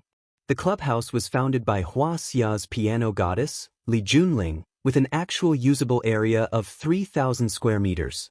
The clubhouse was divided into 4 areas, designed according to the 4 themes of Scotch whiskey, red wine, Japanese food, and cocktails. On the side of the bar in the cocktail area, there was a performance stage with advanced sound equipment. On it was a Steinway ruby and ebony piano worth 1.5 million. Li Junling, the piano goddess, would also hold small concerts here from time to time. After the performance, there was no need for any post-processing, and it could be directly recorded into a CD. In addition, in the hotel next to it, there were also supporting facilities such as a spa and a gym, fully satisfying the various needs of the rich for enjoyment and privacy. Of course, it was not easy to enter here. Not only did one need to have a certain status, but they also needed to pay hundreds of thousands of membership fees every year. Fang Yen stood at the entrance of Junling Clubhouse. A handsome greeter in a black suit immediately came over and said respectfully, "Sir, how can I help you?" Fang Yen looked at him in surprise and said, "You don't look down on me?" Fang Yen had read a lot of novels. In the novels, when the hero dressed like a loser went to a more luxurious place, he would always encounter all kinds of contempt from the security guards or greeters at the door. Fang Yen was also dressed very ordinarily today. Why was this handsome greeter so polite to him? It was not scientific. The smile on the greeter's face stiffened, but he still tried to squeeze out a smile and said, "Sir, how could you have such a thought? Every guest who comes is a distinguished guest of Junling. We should give the most sincere and warm service. How could there be such a thing as looking down on me?" A woman behind him couldn't help laughing. Li Junling, who was wearing a red dress and had her hair permed into small waves, walked over in silver stilettos. She looked at Fang Yen and said, "Sir, is this your first time coming to Junling?" Fang Yen stared at her warily and said, "Do you want to look down on me? I've read about it in books. It's not the security guards who look down on us. It's the unruly ladies in the club who look down on us." Li Junling was once again amused and giggled. She looked at Fang Yen with gentle and charming eyes and said, "Sir, you're really too funny. I'm not trying to make things difficult for you, and I don't look down on you at all. Moreover, I sincerely want to be friends with you." She took the initiative to extend her little hand to Fang Yen and said, "I'm Li Junling. May I know how to address you, sir?" Fang Yen didn't immediately hold her pair of spotlessly white and flawless small hands that were worth millions of gold. Rather, he carefully examined them, repeatedly praising them, saying, "White and tender skin, slender finger bones, each finger extremely rich in tensile strength, soft yet not lacking in strength. This is the world's rarely seen flux hand. It's just like the bowstring of an arrow. When it's pulled, it can make a clanging sound, and it's full of strength." Fang Yen raised his head to look at Li Junling and said with a smile, "No wonder you can become a piano expert. God has given you a pair of enviable hands." Li Junling looked at Fang Yen in astonishment and said, "Sir, you know this is a flux hand?" "I know a little." Fang Yen nodded. Li Junling's heart was in turmoil, and she asked excitedly, "Sir, are you also a person of the same profession?" Fang Yen waved his hand and said, "I only understand appreciation, but I don't understand music." Seeing that Li Junling still extended her hand, Fang Yen held her small hand and gently shook it. "Then sir is?" "Teacher," Fang Yen said. "I used to be a teacher, but now I'm a security guard." The handsome receptionist next to them looked over with a face full of astonishment, and then quickly turned his line of sight back. He thought, do you think we're idiots? Which security guard could make the piano goddess, Li Junling, tremble with just a few words? Which security guard has the courage to run to the entrance of Junling Club to pick up girls? Fang Yen noticed the expression on the handsome receptionist's face, patted his shoulder and said, don't be suspicious, in fact, we are in the same profession, but your place of work is the club and my place of work is the school. Li Junling pursed her lips and smiled tenderly. She was experienced and knowledgeable, so she simply didn't believe Fang Yan's nonsense. But looking at Fang Yan speaking such nonsense with a deadpan expression that no one would believe, it was quite interesting. Moreover, he actually knew about Flux Hand. Just based on this point, she should regard him as an honored guest of Junling Club. Sir, don't joke around, the handsome receptionist said with an embarrassed face. Being teased by a man in front of his female boss, he really wasn't used to it. I'm not joking, Fang Yan said. Li Junling looked at Fang Yan and said, Sir, I have already introduced myself, but you still haven't told me your name. This is very ungentlemanly behavior. Fang Yan said with a smile, Fang as in Fang, Yan as in two flames. Even if I told you, you wouldn't have heard of it, so I thought that telling you my name would be meaningless. Every day, there are so many people introducing themselves to a beauty like you, so how could you remember such an insignificant person like me? Fang Yan? Lu Qi's close friend Fang Yan? Li Junling stared at Fang Yan with wide eyes. Lu Qi's close friend? Fang Yan was surprised and said with a bitter smile, What do you mean? Don't you know? The matter of Lu Qi specially going to Huaqing to see you has already spread throughout Yanjing. Many people say that you and Mr. Lu Qi say that you have a close relationship and that you might be lovers. His courtship failed, and in his grief, he left his work in the Blue Sky Club. I still want to go to the Blue Sky Club to see Mr. Lu Qi's masterpiece. This time, it was Fang Yan's turn to stare with wide eyes and said, How can you casually slander someone's innocence? But Mr. Lu Qi has never denied it. I'm saying that you're slandering my innocence, Fang Yan said angrily. I'm someone with a girlfriend. Li Junling no longer knew how to describe her feelings. To borrow a phrase she had accidentally seen in an airplane magazine, it was, 10,000 alpacas are galloping in her heart. The person he was rumored to be Lu Qi, one of the 7 fanatics of Huaxia. Although she was somewhat famous in the world of the piano and was even praised as the piano goddess of Huaxia, she knew very well that she was still several Li Boyongs inferior to Lu Qi. Oh, Li Boyong was her father. I have to talk to Lu Yun, Fang Yan said. If you're not prepared to give me a status, you can't casually use my reputation, and invisible posturing was the most fatal. Li Junling thought to herself that those scions who often flaunted their luxury cars and mansions around her were nothing compared to Fang Yan. No matter how many sports cars and villas you have, do you have the ability to be friends with Lu Qi? If you have the ability, go and spread a rumor with Lu Qi. Li Junling looked at Fang Yan and asked with a smile, Mr. Fang, are you here to meet a friend? Fang Yan nodded and said, I have a friend inside. I'll take you in, Li Junling said with a smile. Which friend do you want to see? Don't tell me that Mr. Lu Qi is inside. I'll be so excited that I was lucky enough to hear her play once and became her brainless fan on the spot. It's the Arasima duo, Fang Yan said with a smile. Oh, a beautiful girl duo. So you like this type? Li Junling teased. The two of them have been especially popular in recent years. No matter how popular they are still my students, Fang Yan said with a smile. Li Junling nodded and said, I know. You have indeed been a teacher, and they are really your students. Xia Tian and I are good sisters. She has told me a lot of things. Fang Yan nodded and said, the entertainment circle is only so big. It's understandable that you are familiar with each other. Which box are they in? In Autumn Whispers, Fang Yan said. What a strange name. This is a very famous piano song and one of my favorite piano songs, Li Junling explained. There are only 7 boxes in the Junling Club, and the name of each box is named after a world-famous song. For example, Croatian Rhapsody, For Alice, Starry Sky, and other songs? That's really creative, Fang Yen said with a smile. Li Junling's popularity was excellent. Everyone who saw her would take the initiative to say hello to her. Even some people who sat far away would wave at her from afar. Li Junling's attitude was amiable, and he responded gracefully without losing his distance.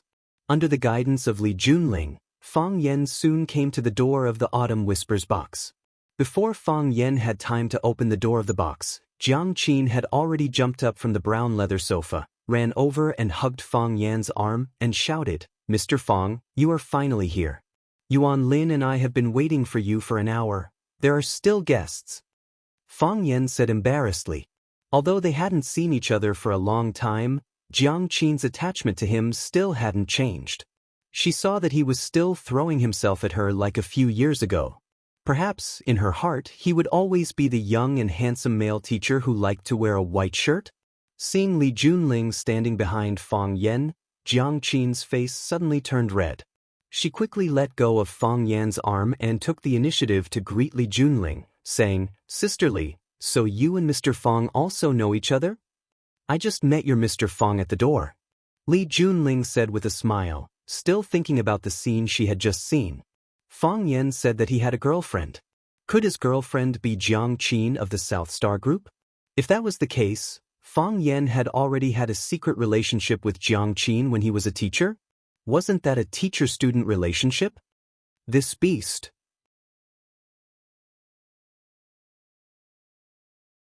Chapter 696. The cold wind was piercingly cold, and the glaciers stretched for thousands of miles. A puff of air, and that puff of air immediately condensed into mist. A pee, and while you were still peeing, the upper half was steaming, and the lower half was already frozen. Can you imagine what it feels like to hold a popsicle with your little penis? The land of extreme cold truly lived up to its name. This was the coldest place that Mo Qingdi knew of. Mo Qingdi felt a little sad. He never thought that he would be the mistress of an animal.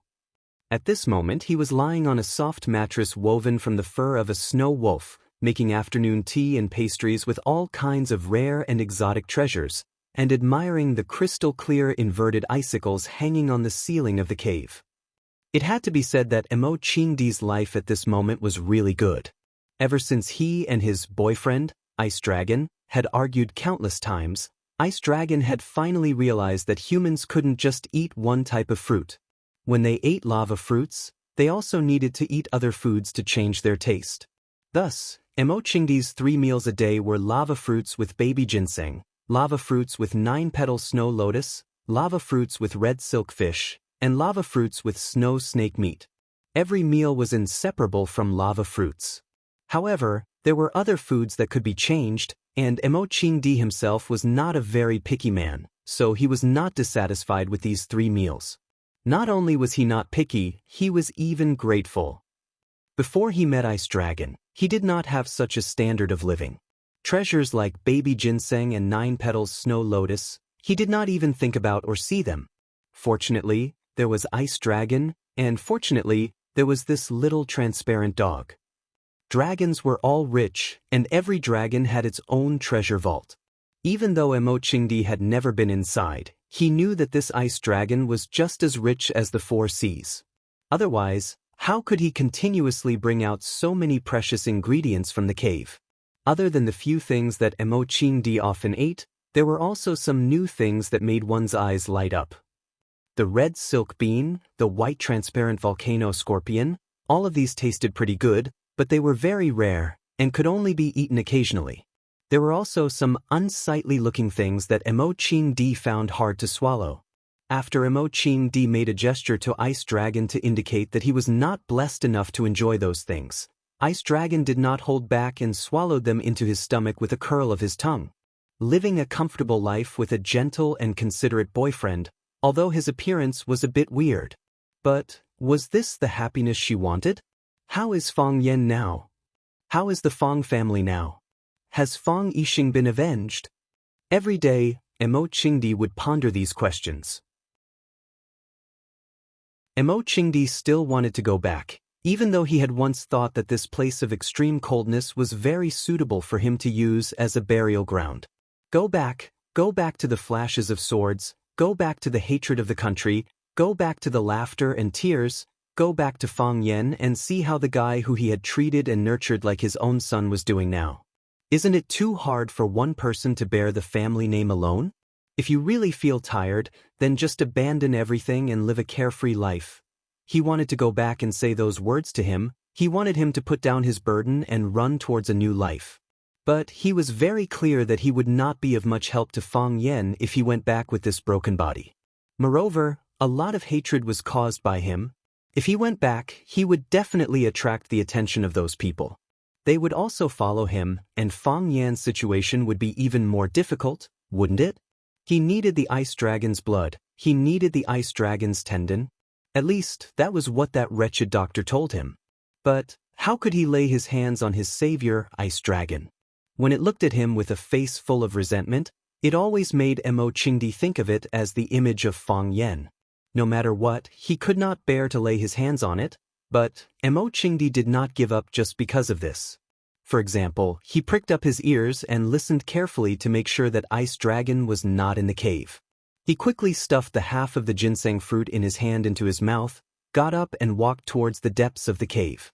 It was not the first time that Mo Qingdi wanted to break into Ice Dragon's cave to see what was going on, but every time, he would be discovered by Ice Dragon.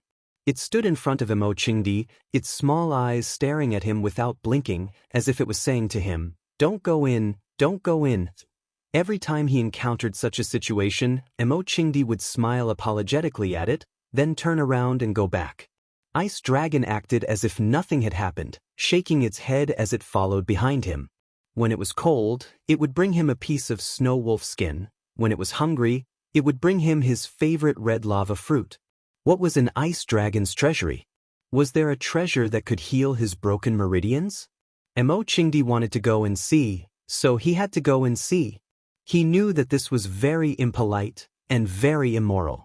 If there were storytellers in the Ice Dragon realm, they would probably have a story similar to Mr. Donghua and the Wolf.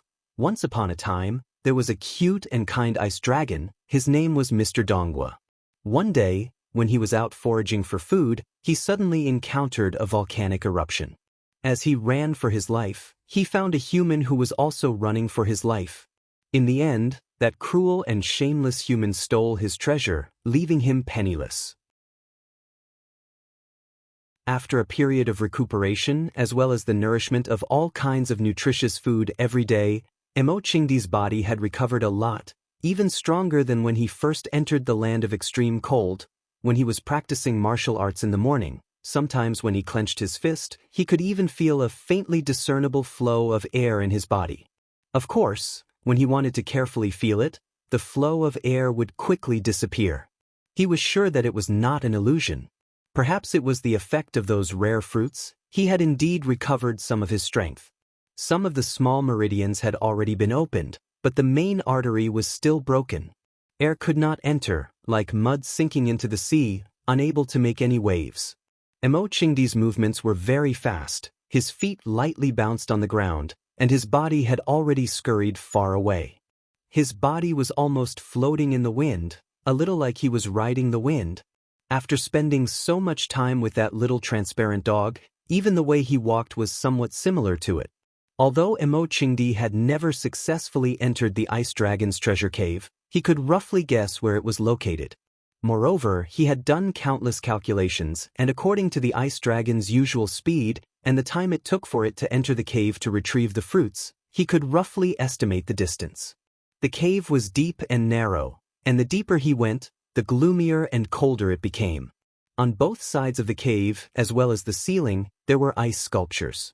Those icicles were of different sizes, long or short, thick or thin, in all kinds of strange shapes, presenting a magical state in this dim light. Mo Qingdi was a skilled and daring person, so he was not afraid of these shadows and ice sculptures. But he walked along this long and narrow passage for a long time, and still did not find the existence of any cave. Could it be that the Ice Dragon's intelligence was so high that it could set up a password or a secret door as a smokescreen?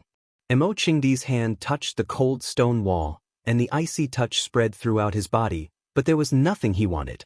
His hand stroked the stone wall all the way, some smooth, some protruding, but still could not find any cave that could be used to hide the treasure. Where is it? Emo Chingdi's eyes swept across the cave. He looked everywhere and felt that everything was strange, but none of them was the place he was looking for. After walking for another 10 meters, a dark cold pond appeared. The pond water was silent and completely dark. At first glance, it looked like a deep black hole, and there was no way to see what was inside. Emo Chingdi walked to the side of the pond, and before he even got close, a bone-chilling cold spread from the bottom of his heart. It was as if there was a prehistoric giant beast hiding in the cold water and could swallow the intruder at any time. Emo Chingdi stared at the pond water, and after a long time, he suddenly threw himself into the cold pond. Splash, water splashed everywhere. The moment Emo Chingdi fell into the water, it was as if someone had cast a freezing spell on his body. The muscles of his body contracted violently, and even his heart stopped beating.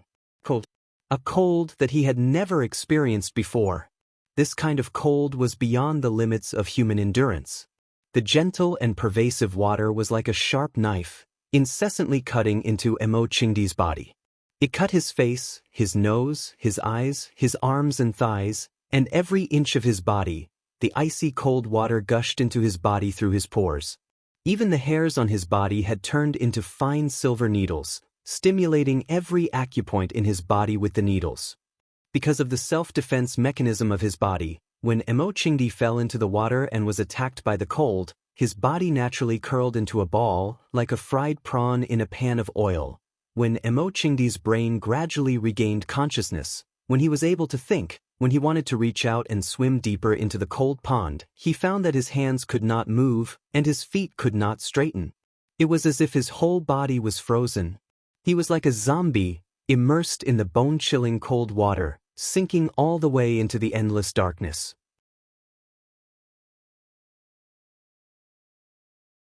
Chapter 697. Emo Chingdi did not know how long he had sunk. In his heart, it seemed as long as a century. The deeper he sank, the darker it became. This cold lake was unfathomable, almost making people wonder if he had crossed into another time and space.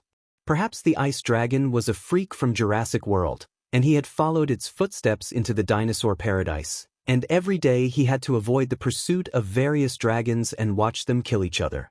This kind of life really made people feel a little tired.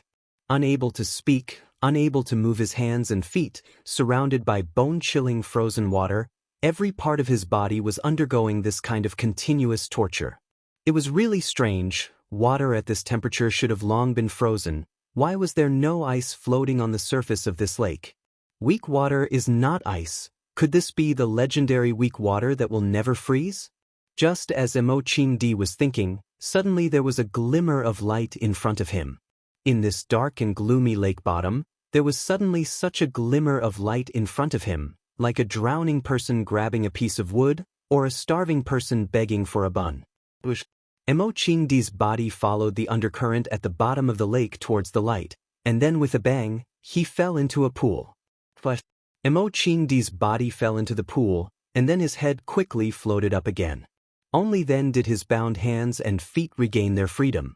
Emo Chingdi had arrived in another world, but it was not the Jurassic Park that he had imagined, but after sinking to the bottom of the lake, following the undercurrent below, he entered a more open cave. A huge cave, the size of a basketball court. At this moment, Emo Chingdi was situated in a large pond. The pond was connected to the bottom of the frigid pond, and the spring in the frigid pond was constantly pouring water into the black pond. The water from the black pond was constantly flowing into the pond. This is the ice dragon's treasure vault? Emo Chingdi thought. Strangely shaped stones, huge icicles hanging upside down over his head, rushing water, and a world of ice and snow. It has to be said that there was really nothing to see in this extremely cold place. Other than ice and snow, there was only ice and snow, and cold wind and cold wind. If you accidentally see any bright colors, it is definitely a very rare lucky day of the year. Mo Qingdi climbed out of the ice pool and then began to search the huge cave. He had a feeling he knew he was in the right place. Of course, the previous sentence was nonsense. This sentence was true as well. Although the cave was big, Mo Xiaodi's eyesight was better than others. Finding some things was not a difficult task for him. Soon, he found a vegetable garden in the northeast corner of the cave. It was a large patch of red, yellow, green, and purple, almost dazzling his eyes. Seeing that vegetable garden, even someone as knowledgeable as Mo Qingdi was momentarily stunned. It had to be said that in a place where even birds wouldn't poop, having such a vegetable garden was equivalent to Ma Yun having Taobao, Ma Huateng having penguin, and Wang Xikong having Wang Jianlin in the human world. The ice dragon that Mo Qingdi knew was really a local tyrant dog in this land of extreme coldness. Baby ginseng grew the most. They grew irregularly all over the hillside, making it look like a radish field. There were also some 9-petal snow lotuses, very few in number, with a large blank space in the middle. Those blank spaces should have been snow lotuses, but because Mo Qingdi liked to eat them, they were all plucked by Ice Dragon. There was also the mountain of snow wolf meat. Last time when the pack of snow wolves came to provoke the Ice Dragon, that little transparent dog suddenly showed its power and annihilated the entire pack of snow wolves right in front of Mo Qingdi's eyes. Mo Qingdi's hands and feet turned cold when he saw that. If this dog suddenly wanted to change its lifestyle or change its taste by tasting human flesh, wouldn't he be dead for sure? Big and big red silk fish, big and big snow snakes, and a variety of fruits that Mo Qingdi had either eaten or never eaten before. Mo Qingdi felt an inexplicable sadness in his heart, thinking that it was no wonder that before he met Ice Dragon he could not find any edible creatures in the ice field. Even those mutated rats could only be eaten in half at a time, and the other half would be frozen for the next meal. Now he knew that all the edible creatures in the ice field had been collected by Ice Dragon into his own treasure vault. It was said that dragons love to collect things, and it seemed that the saying was true. Mo Qingdi naturally did not come here to look for food.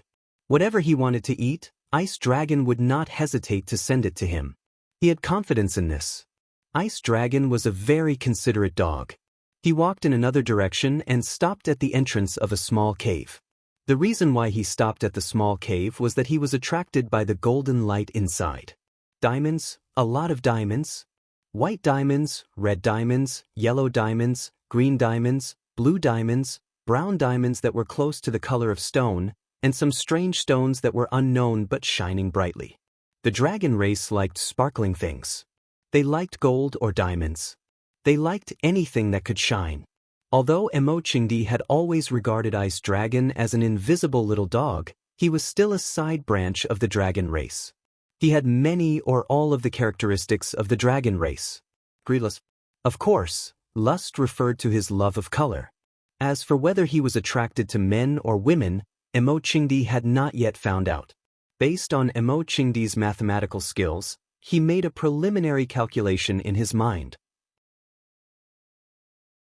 If he brought all these diamonds back to Yanjing, he would definitely be able to sell them for an astronomical figure. As for how much that astronomical figure would be, he had no idea. Mo Qingdi stood at the entrance of the cave for a few seconds, then turned and left. Looking at the pile of stones, he was not as surprised as he was when he saw the vegetable field. Presumably, Fang Yan would like these stones more. Then, Mo Qingdi continued to walk along the small path. In the most secluded northwest corner, he found a cave blocked with stones. Because the stones blocking the door were not big, there were many gaps in the middle. Through these gaps, he could see light coming from inside the cave. Mo Qingdi peered through the gaps, but he saw nothing but light. This made Mo Qingdi feel very strange. The precious vegetable field and glittering stones were not sealed with stones, so why was this cave blocked with stones? Could it be that there were more precious treasures inside than the vegetable field and the diamonds? Without any hesitation, Mo Qingdi quickly removed the big stones blocking the entrance. When he stood in the middle of the cave and looked at the huge ice sculptures on both sides of the cave, he felt an indescribable sense of shock. Ice dragons! Huge ice dragons! These ice dragons were big and small. The big ones were as big as a yacht, and the small ones were as small as a fishing boat. They stood on both sides of the stone wall, frozen by ice and snow, eternally accompanying the sun, moon, and stars. 1, 2, 3, 4. The entire family of the ice dragons was buried here, right? Although these ice dragons had been dead for a long time, because of the ice and snow, they still looked lifelike. The huge ice dragons stood there with their chests puffed out, just like the proud look of the transparent little dog in front of Emochingdi, except that these ice dragons were more domineering and intimidating. Emochingdi had never had a clear concept of ice dragons. He thought that ice dragons were the transparent little dog that he knew now. They were like this when they were young, and they would still be like this when they grew up. Of course, because of the language barrier, he could not ask the transparent little dog if it was 3 years old, 13 years old, or 30 years old. He didn't expect that the little transparent dog that looked so weak to be so huge. It looked like a mutated monster. It was a dragon, a species that had the potential to grow into the shape of a dragon. There really are dragons in this world? Emochingdi stood there with a dull face, unable to believe the reality before his eyes. But they stood there, and as long as he took a few steps forward, he could reach out and touch their skin, their strong bodies, and their tall thighs that were almost as tall as a man. They were taller and more powerful than the biggest bear. They were the predators of this world. Fortunately, they lived in this land of extreme cold and not the human world. Fortunately, they were rare and could not reproduce in large numbers. Otherwise, it would be a disaster for the human world. Emochingdi's heart was beating wildly, and he could not stop swallowing his saliva. He took a few steps forward, walked in front of the largest and strongest ice dragon, and reached out to touch its body. Its body was still well preserved, its skin was transparent, and the meridians inside were vaguely visible. He did not know if there was still blood inside, but there should be. Because the temperature here was too low, it was possible that the moment the ice dragon died, the ice and snow immediately froze its entire body along with the blood inside. Is this the miracle I have been waiting for? Emochingdi's hand that was touching the ice dragon's body was trembling slightly. He could not do anything to the small ice dragon, but the tendons and blood of these ice dragons were still intact. A woo! A shrill cry was heard. The transparent little dog stood at the entrance of the cave with a ferocious look on its face. Its legs were stretched forward, ready to pounce and bite. For it, Emochingdi's behavior had touched its reverse scale, even though it did not have a single scale on its body.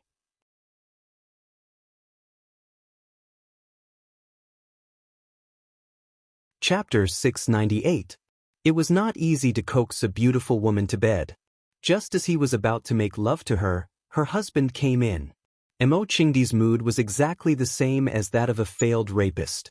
He needed the tendons of the ice dragon to reconnect his meridians, and he needed the blood of the ice dragon to forge his body. This was the reason why he traveled thousands of miles to this land of extreme cold. He could not lay his hands on his savior, the little ice dragon, so he could not recover, and he could not go back to Huaxia, to the Fang clan, and to Fang Yan's side. By chance. Or it could be said that under Emochingdi's meticulous search, he finally found an opportunity to jump into the cold pond when the little ice dragon was out looking for food, and was then washed by the undercurrent to this huge treasure cave. He discovered the incomparably precious vegetable garden, he discovered the inexhaustible diamond vault, and he also discovered the ice dragon's graveyard, the place where the ice dragons hid their corpses. The ice dragon was an extremely rare and unfamiliar species. Even the ancient medical book, Records of Strange Things, only had a few words about it. Emochingdi was guided by the medical fanatic to search for the ice dragon, and he had the thought of dying in vain. However, he did not expect his luck to be so heaven-defying. He actually found the legendary ice dragon, and even found many ice dragons. Emochingdi wanted to hug the legs of the ice dragon and cry. His illness could finally be cured. He could not lay his hands on the little ice dragon, so he would put down a big one. He would pull out its tendons, drink its blood, and then quickly leave this land of extreme cold. After doing such a thing, he no longer had the face to face the cute, resentful expression of the little transparent dog. Unexpectedly, before he could do such a thing, The little ice dragon had already rushed over, blocking the entrance of the tomb and howling at him. This was the first time the ice dragon had treated him with such a violent attitude. Even when they first met and were still strangers, it did not act like this. Roar! The ice dragon roared, and the sound lasted for a long time. The last time they were besieged by the pack of snow wolves, the ice dragon had also roared like this. But at that time, its roar was full of power and fighting spirit. It was like a battle cry before a battle, but also a declaration of victory. This time, it was different. Its voice was even sharper and more majestic, but there was no power in its voice. There was only grief and indignation, no fighting spirit, only endless killing intent. Ice Dragon was angry. Dragons had reverse scales, and those who touched them would die. For the Ice Dragon bloodline, protecting the bodies and graves of their fathers and ancestors was their greatest responsibility. No matter who it was, anyone who dared to trespass would be torn apart by the sharp teeth and claws of the Ice Dragon. What Ice Dragon did not expect was that the person who barged in this time was Mo Chingdi. The Ice Dragon did not understand the human language, but in its heart, it treated him as a companion. It was the same kind of dragon as him. It would not hurt him, nor would it discriminate against him. If there was good food, it would feed him. If there was something good to drink, it would let him drink. If there was danger, it would rush to the front. The Ice Dragon was lonely because he lacked his own kind. Therefore, the lonely Ice Dragon recognized Mo Chingdi as one of his kind. But how could he do this? How could he hurt himself like this? Oh! Ice Dragon's eyes turned crimson. His dragon heart was in great pain. It was as if his heart was being cut by a knife. Ice Dragon stretched his front legs forward and his back legs back. His body was arched, like a sharp arrow that could be shot at any time. This was the posture of the Ice Dragon when he was about to attack. Ice Dragon was about to attack. Mo Chingdi felt a little melancholy. He had thought of such an outcome, but in his heart he did not want it to happen. Mo Chingdi knew that the Ice Dragon did not understand the human language, but he could not help but want to say something. Because if he did not say something, his heart would be very uncomfortable. Talking to an animal was such a stupid thing to do, but no one could see it anyway. I know you are very sad. This is my fault. Mo Chingdi was like a father who had done something wrong, apologizing to his wrong child. I have never told you that I came to this land of extreme cold to find you. A doctor told me that eating the Ice Dragon's tendon and drinking the Ice Dragon's blood could repair my damaged meridians. I did not believe it at that time, but I still wanted to come and try. When I was young, I did not have a family. I was all alone. It was a very dignified man who brought me home. He asked me what my surname was. I said my surname was Mo Xiaolang. He said it was not a good name. Xiaolang, it sounded like a simple name for a cat or dog. The most important thing in Jianghu is to have a good reputation. He said my name was not domineering enough.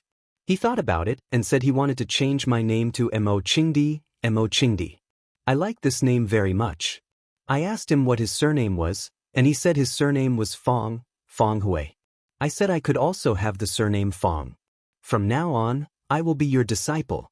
My life belongs to the Fong family. He refused. He said that we are all born and raised by our parents. How can we easily pull other people's children into our own family? If you want, you can stay with the Fong family for the rest of your life. If you don't want, you can roll up your bedding and leave. But let me know when you leave. That way, I won't curse. I will stay with the Fong family. I will become a part of the Fong family. Roar! The Ice Dragon's roar became deeper, and the vibration frequency of its chest became much lower. Its blood-red eyes looked at Mo Chingdi in confusion. It did not know what this man was saying to it. Was it apologizing? Saying sorry? My surname is not Fong, but I have never felt that I am not a member of the Fong family. Fong Hui is my master, and also my father. Fong Yixing is my senior, and also my elder brother. Fong Yan is my junior, and also my child. In those years, the Fong family had some good days. Especially after I succeeded in climbing the heavenly Tao, the Fong family was in the limelight. I was very proud that I could bring glory to the Fong family. That is what I have been working hard to achieve. But too many things happened later. At this point, Mo Qingdi's voice became a little gloomy. My meridians were cut, Fong Yan's heart of Tai Chi suddenly became stillborn, and Fong Yixing was killed in front of his house. That night, I rushed out with my spear, but when I was halfway there, I saw Fong Yan carrying his father's corpse back. I glanced at Fong Yan, then turned around and left. I locked myself in the courtyard drinking. That time I drank for 3 days and 3 nights and then slept for 4 days. I woke up a week later, because I had no choice but to wake up. That was the 7th day of Yixing's death. According to the rules of Swallow Dock, it was a very important day. Later on, Fong Yan guarded the tomb, just like you are now. He was quiet, ate and slept less. I secretly went to visit him. He had nightmares every night, and woke up from them countless times. I know that his heart was filled with guilt and self-blame.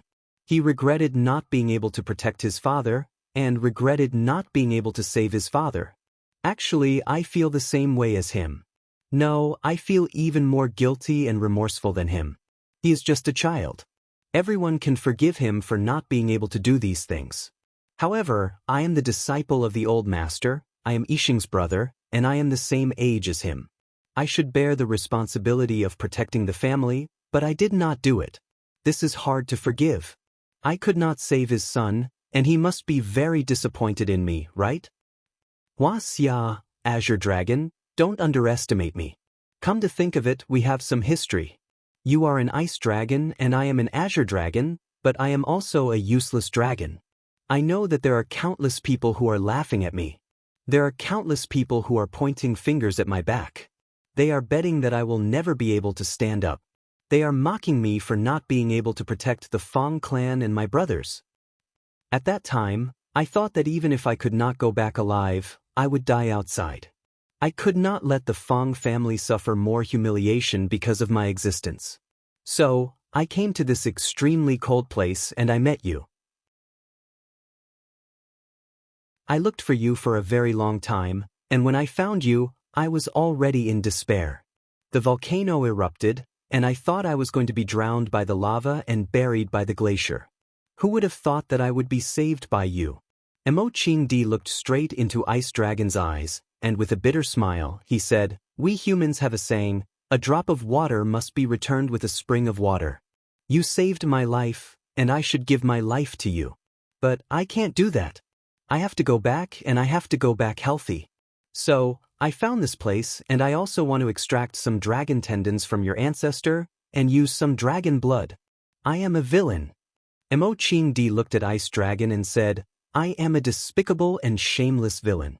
I apologize to you, and I admit my mistake honestly." Mo Qingdi turned to look at the frozen corpses of the ice dragons and said, "But I have to be honest with you, I still want them. I really need their help." Roar. Seeing where Mo Qingdi was looking, Ice Dragon roared again. Its voice grew louder, and it was deafening, like thunder in a cave. Crack crack. The icicles above began to fall, and the ice on the walls began to crack. Humans are really shameless. Mo Qingdi said, "Don't ever think of trusting humans again. If you see someone like me, just open your mouth and eat him." Roar. Ice Dragon's hind claws kicked wildly on the ground, and ice shards flew in all directions. I've never said these words to anyone, not to the old man, not to my wife, and not to Fong Yan. Now that I've said them to you, I feel much better. I've said what I want to say, and now it's your turn. Mo Qingdi looked at Ice Dragon and said, "Roar." Ice Dragon roared, and its body left the ground.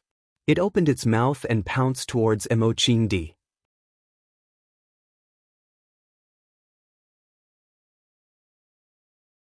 Chapter 699. So Big Sister Jun Ling and Teacher Fong have only just met?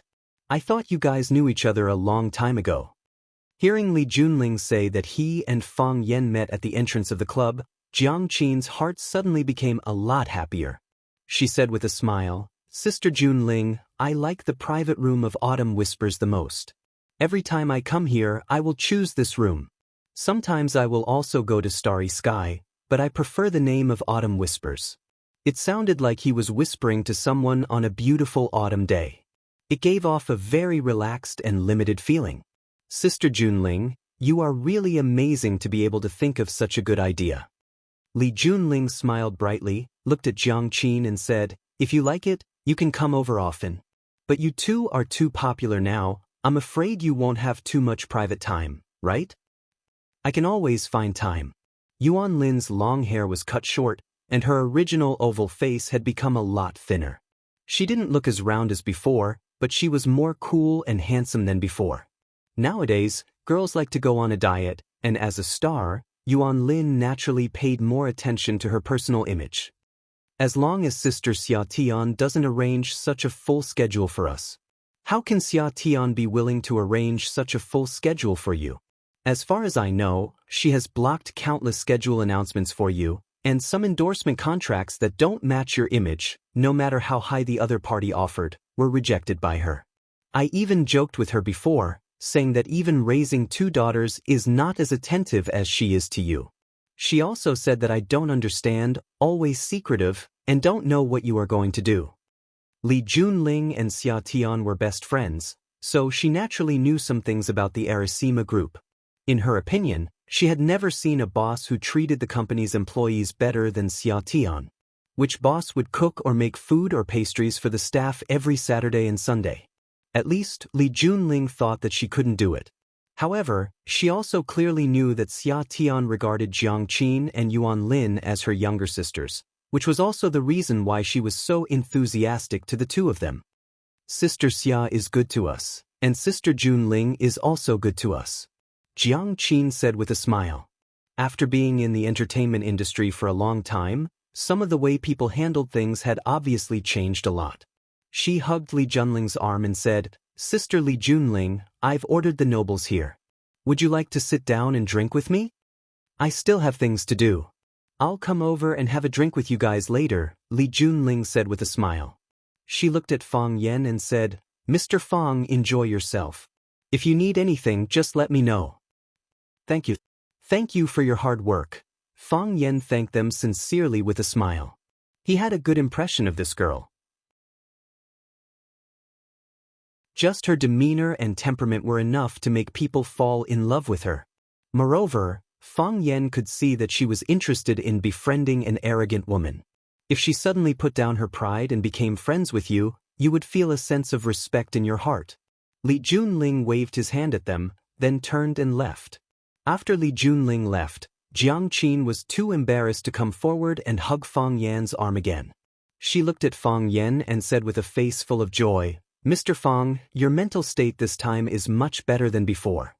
When Fang Yan was in mourning for his father, Jiang Qin and Yuan Lin would come to visit whenever they were not busy. At that time, Fang Yan was like a walking corpse. In terms of mental state, it was indeed much worse than it was now. Yuan Lin poked Jiang Qin's waist, indicating that she should not say these things that might evoke Fang Yan's sorrow. Fang Yan smiled and waved his hand. You two don't have to do those little things down there. I saw it all, Yuan Lin. It's okay, it's all over. Jiang Qin was a little nervous at first. She was worried that she would say something wrong and make Fang Yan sad. Seeing that Fang Yan spoke casually and his posture was free and easy, which was really different from before, she said with a smile, Mr. Fang, are you really okay? What can happen? Fang Yan shook his head. What has happened? No matter how sad I am, I can't make it go back. At that time, I mainly wanted to accompany him more, and also let myself calm down and think about some things. Some things have been figured out, and some people have been found. The things that were originally blocked in my heart have been cleared up a lot. Now I really have nothing, so you don't have to be so careful, for fear of provoking me. Jiang Qin nodded and said happily, Mr. Fang, it's great that you can recover to the same state as before. You don't know how afraid you used to be. Yuan Lin and I always wanted to see you, but every time we came to see you, we didn't know what to say to you. We were afraid that if we accidentally said the wrong thing, it would make your heart more sad. Mr. Fang has become our former Mr. Fang again. Yuan Lin said with a smile. As soon as he returned to his original form, he began to pick up girls. Mr. Fang, tell us quickly, what is your relationship with Sister Junling? Yes, Mr. Fong, tell us quickly, what is your relationship with Sister Junling? Sister Junling is usually so arrogant, and she is not a person who is easy to get along with. How did you know each other? And she even personally sent you to the private room. It seems that your relationship is very good. Jiang Qin's face was full of curiosity, staring at Fang Yen like a curious baby. I met her at the door, Fang Yen explained. I was looking for someone to ask for directions, and she happened to appear, and then she brought me here. Impossible. Jiang Qin and Yuan Lin shook their heads at the same time. The eyes that looked at Fang Yen were full of doubt and exploration. Fang Yen touched his nose and smiled bitterly, saying, "Do you not believe me, or do you not believe your sister Junling?" Neither. Jiang Qin shook his head and said, "It's too simple. Too easy. How can you know each other so easily? You don't know how many people in Yanjing City want to know the piano goddess, Li Junling? There is no chance at all." Yuan Lin added another stab. Fang Yen shrugged his shoulders and said, "I can't help it if you don't believe me.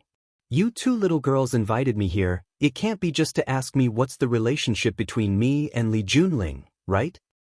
"Of course not," Jiang Qin said with a face full of smiles. "We heard that Mr. Fang returned to Yanjing, so we hurriedly invited you out to meet him.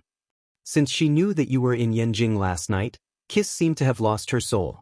She took out her phone several times and wanted to call you, but she was afraid of disturbing your work. In the end, I snatched her phone and called you. After you agreed to come out and meet us, Kiss started to be anxious again. Is it better to wear a dress or casual clothes today? Is casual clothes too casual? Is a dress too sexy? She woke up with dark circles under her eyes today. She is bewitched." Yuan Lin. Jiang Qin covered Yuan Lin's mouth to stop her from saying any more. Yuan Lin dodged and the two girls played on the sofa again. Fang Yen sat down on the sofa on the other side. He took their chilled red wine from the ice bucket, poured a glass for himself, and sipped it. No matter how the world changed, the relationship between Jiang Qin and Yuan Lin did not change at all. This made Fang Yen particularly happy for them. The two girls were finally tired of playing. They lay on the sofa and looked at Fang Yen sitting across from them without any image. "Mr. Fang, you have changed a lot," Jiang Qin said. "I have become quiet. I have become mature." Yuan Lin's eyes swept over Fang Yan's face and said, "There is a kind of silent majesty that can give people a sense of security." Fang Yen smiled bitterly and said, "I was quiet for a while, and you can interpret so many things?" "Of course," Jiang Qin said proudly. "Who asked us to be your students? Who asked us to know you so well?" Fang Yen raised the glass in his hand and said, "Cheers to long time no see." "To long time no see." Jiang Qin and Yuan Lin raised their glasses at the same time and touched Fang Yan's glass. Everyone raised their heads and drank the wine in the glass together. At this moment, a waiter in a black uniform came over with a tray. Jiang Qin looked at the red wine on the waiter's tray and asked, "Are you mistaken? We only ordered a bottle of marquis, and you have delivered it. There can be no mistake." The waiter placed the tray on the coffee table in front of Fang Yen and said, "Our president said that she has collected 2 bottles of good wine and would like to invite the 3 of you to have a taste. Sister Junling's private collection." Yuan Lin took the red wine and looked at it. She was speechless and said, "It's actually flame snake. This is a product of the Rothschild family's mysterious manor. It is mainly for their own family use, and a small amount will be sold to the market. Such a good wine, even Sister Junling doesn't have a lot, right? How could she be willing to give away 2 bottles at once?" After asking this question, the 2 girls stared at Fang Yen again. Their gazes seemed to be saying, "Teacher Fang, you'd better tell us the truth." Fang Yen pretended not to see it. He lowered his head to admire the red wine bottle and said, "Since it has been delivered, let's have a good taste." He looked at the waiter standing next to him and said, "Help us open it." "Yes, sir," the waiter said respectfully. The venue quieted down, and the sweet sound of the piano was like a clear spring flowing from afar, ringing in everyone's ears. "Sister Junling is playing." Jiang Qin listened attentively for a while and said with a gentle voice.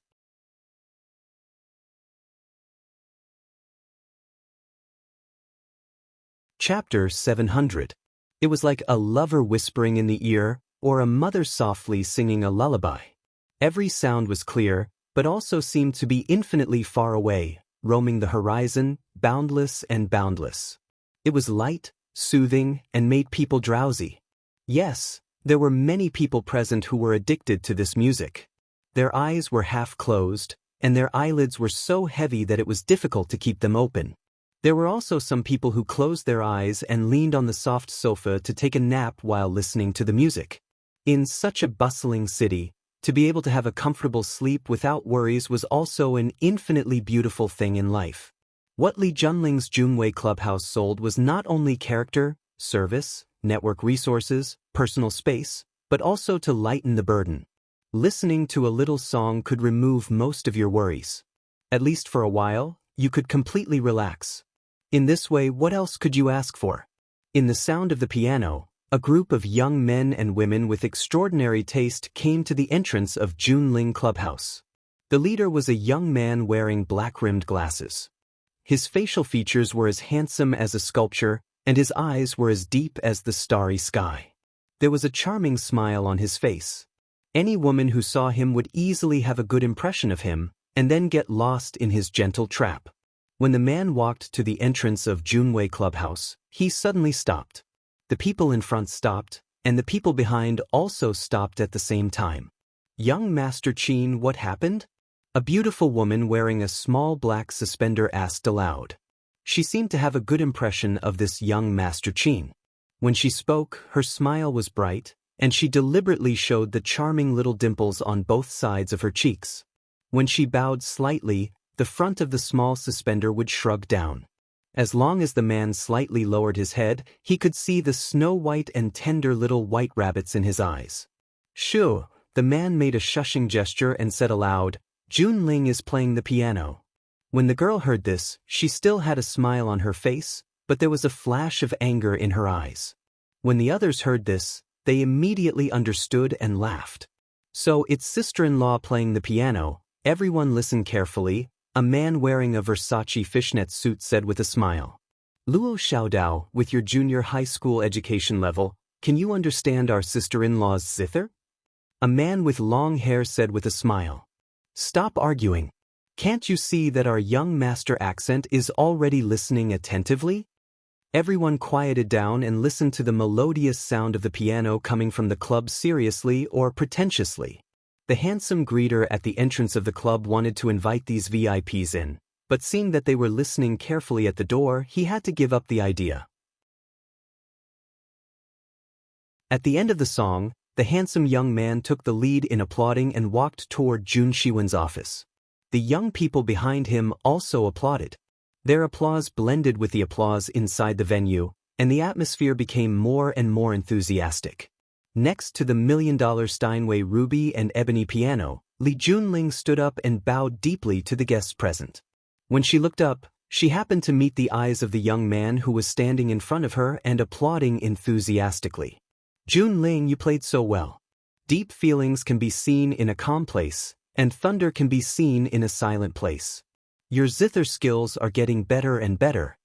Qin Chang said with a smile, when I was standing at the door just now, I didn't dare to approach, for fear of disturbing your music. It was not until the end of the song that I dared to come and say hello to you. Li Junling smiled lightly and said, Thank you, young master. You are a distinguished guest of my Junling Club. You can just come in and listen to the music. Why do you need to stand at the door? People who don't know will think that I shut you out. If that's the case, I'll have committed a grave sin. Qin Chang raised his eyebrows slightly and said, Junling, it's okay for others to call me young master, but you also call me young master. We are about to become a family. Do you need to be so distant? Li Junling looked up at him and said, I think it's good. The smile on Qin Chang's face froze for a moment and then returned to normal. She said with a smile, It's rare for me to come here. How about having a drink together? I also have a few words to say to you. Li Junling refused and said, Young master, it's really inconvenient today. I happen to have friends coming over. I just had someone send 2 bottles of wine over. Now I have to go and entertain them. Oh, Junling's friends? Junling's friends are also my friends? Qin Chang said with a smile. Let's go together. I can also go and say hello to your friends. Otherwise, they will blame me for being too rude. Young master. Li Junling was still thinking about what reason to refuse. What? Junling thinks that I can't be seen? Qin Chang said with a smile. This will hurt me too much. Li Junling knew that Qin Chang was determined to go with him, so he nodded and said, then let's go together. When Li Junling brought Qin Chang to the autumn whisper box, Fang Yan was competing with Jiang Qin and Yuan Lin, the 2 girls, in drinking. The 2 bottles of Flame Snake had been almost finished by them. His alcohol tolerance was pretty good, and Jiang Qin and Yuan Lin's alcohol tolerance had also greatly increased. When he first met them, they were still underage junior high school students. They were as pure as a little white flower. They blushed when they talked to boys. Of course, this referred to Yuan Lin. The first meeting between Fang Yan and Jiang Qin was full of legends. Until now, Fang Yan still clearly remembered that when he woke up, he happened to bump into the head of the girl who sneaked in. The girl was hot-tempered. She pointed at Fang Yan and scolded, "You dare to touch the butcher's daughter. Do you believe that my father will chop you to death?" The butcher didn't chop Fang Yan to death, but the butcher's daughter and Fang Yan became very good friends. "You two are good at drinking." Fang Yan smiled and said, "It seems that the entertainment circle is really a big dive vat." Jiang Qin was a little nervous and quickly explained, "Mr. Fang, we don't usually drink outside. If there is a wine party that needs us to attend, Sister Xia will help us push it off. Sister Xia has a very strong background. Those people can't afford to offend her, and they don't dare to force us. We learned our drinking capacity from Sister Xia.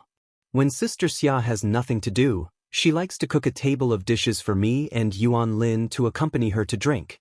Yuan Lin nodded. She knew that the outside world didn't have a good evaluation of the entertainment circle. She didn't want Fang Yan to think of them as girls who didn't know how to be good for themselves. She said, Yes. We won't accompany those bad men to drink. We will only accompany Sister Xia and Mr. Fang to drink." Fang Yan looked at Jiang Qin and Yuan Lin seriously and said, "I know. I believe in you. You were my good students before, and you will be my good students in the future. Also, no matter what happens, you can tell Xia Tian and me. No one can force you to do something you don't want to do, unless you do it yourself. I know you won't do it." Jiang Qin looked at Fang Yan with red eyes and said, "Mr. Fang, don't worry. We won't do those things that don't know how to love ourselves, and no one can force us to do those things." Yuan Lin said with a straight face, "No one can bully us. We are very powerful now." Fang Yan smiled and wanted to reach out to touch Jiang Qin's head. He raised his hand in the air and withdrew it in embarrassment. This habit was formed in the past. At that time, the 2 of them were still junior high school girls. At the age of 13 or 14, they were as tender as a little red flower that had just bloomed. When they met again, they had been in the entertainment circle for many years. Their knowledge and experience were different from before, and their age and figure had also changed greatly. The small steamed buns from before had now become big steamed buns. Jiang Qin was thin, and the development of her chest was not so obvious. Yuan Lin's body was round, and her chest was quite developed. Now, they could no longer be treated as children. Noticing Fang Yan's action, Jiang Qin and Yuan Lin also looked embarrassed. They held the wine glasses in their hands and took small sips, no longer saying anything. In such an atmosphere, Li Junling brought a group of people over with a vigorous and spectacular feeling. "I didn't disturb you, did I?" Li Junling stood at the door of the private room and looked at Fang Yan with a smile on his face. "No," Fang Yan said with a smile. Looking at the many young men and women behind Li Junling, he asked, "Who are these?" "Let me introduce you." Li Junling said, "I'm Qin Chang." Qin Chang took the initiative to extend his hand to Fang Yan, looked at Li Junling apologetically, and said, The reason why I interrupted Junling's introduction is because I know that he will definitely not introduce my real status, and I really want the outside world to know and recognize that layer of my identity. Fang Yen reached out and shook hands with Qin Chang. When he saw this man, his first impression was that he did not dislike him, and he was very curious about what kind of relationship Qin Chang had. Could he be the son of a big shot? In a place like Yanjing City, it was not surprising to meet 3 to 5 members of a ministerial family for a meal. Qin Chang looked at Li Junling tenderly and said, "I'm Junling's fiancé. If there are no accidents, we should get married next year." You see, when a man meets a woman he likes, he can't help but show off in front of others. So, sometimes, you really can't blame women for being too vain. Men also love to be vain. Master, master, master. Fang Yen praised in his heart, this is a master at picking up girls.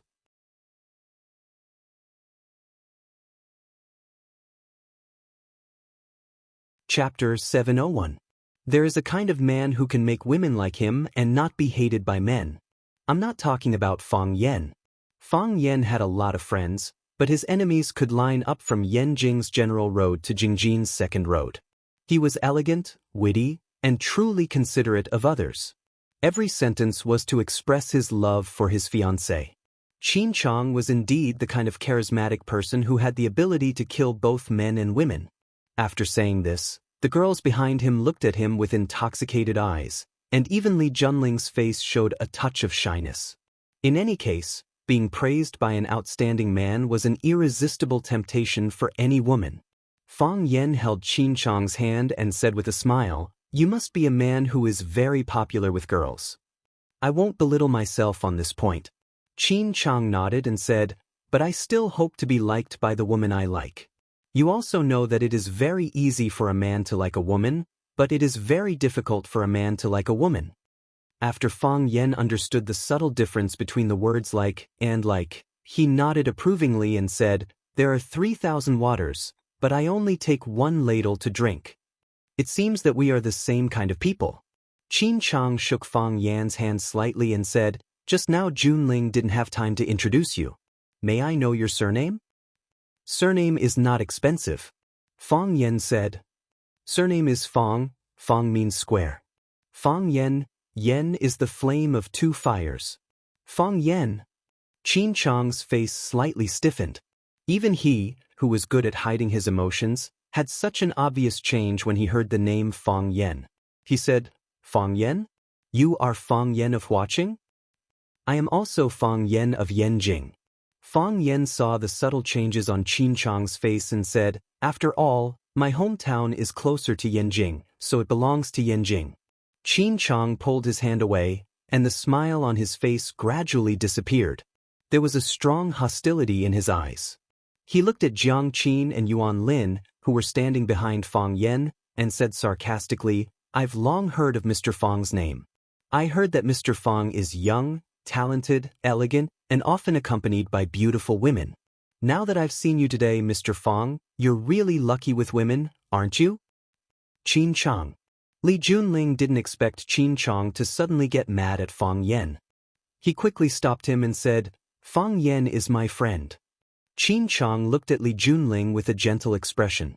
Even at a time like this, he could still maintain a smile and said, "Junling, not everyone is qualified to be our friend. It's better not to have friends like this." Jiang Qin was angry.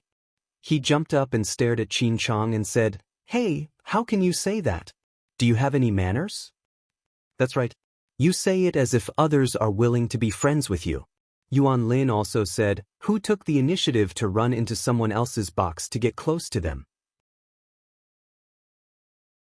Fang Yan's face also became embarrassed. He was not angry at what Qin Chang said, "Not everyone is qualified to be our friend." He felt that Qin Chang's words were very correct. In this world, not everyone was qualified to be your friend.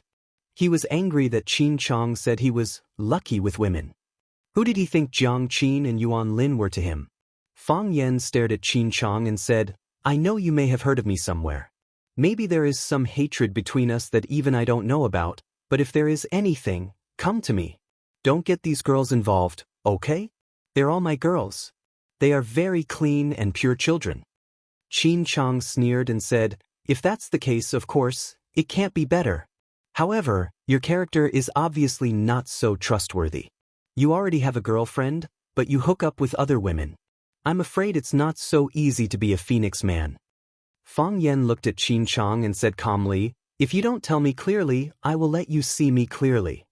"Is this a threat?" "This is a warning." Qin Chang laughed and adjusted the glasses on the bridge of his nose. He looked at Fang Yen and said, "To be honest, whether it is a threat or a warning, it sounds like a joke. Our Qin family never threatens others, but we never accept other people's threats. Our Qin family never warns others, but we are not afraid of other people's warnings. If you don't know the weight of the two words Qin family, then go out and ask around." "This guy is stupid, isn't he? How dare he threaten the Qin family?" A man in a small checkered striped suit said. "An ant thinks it is strong and always wants to challenge an elephant." The big man next to him added, "Fang as in square, two fires on top and bottom? Has your brain been fried by the fire? Do you know who you are talking to?" The fishnet man looked at Fang Yen with a face full of disdain. Fang Yen sighed softly, looked at Qin Chang and said, "You are from the Qin family? Isn't it too late for you to realize this?" Qin Chang laughed and said in an unfriendly tone. Fang Yen ignored his sarcasm and deliberately lowered his voice. He said, "What is your relationship with Etienne?" "My sister." Qin Chang squinted his eyes and smiled. "You finally remembered? In order to climb the ladder of wealth, you went behind your girlfriend's back to seduce other girls. Just because you were a teacher for a few days, you wanted to get close to her first. I want to ask you, where is your face? Where is your morality?" Fang Yen shook his head and said, "I know Etienne is an only child, so it is impossible for her to have an older brother like you. Who are you to Etienne?" Qin Chang was full of anger and thought that Fang Yen was deliberately humiliating him. He said, "My grandfather and Etienne's grandfather are blood brothers. He calls my grandfather uncle. My father and Etienne's father are also like brothers. Do you think it is wrong for me to call her sister?"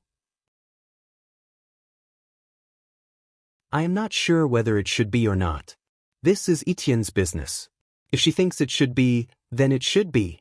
If she thinks it shouldn't be, then it shouldn't be."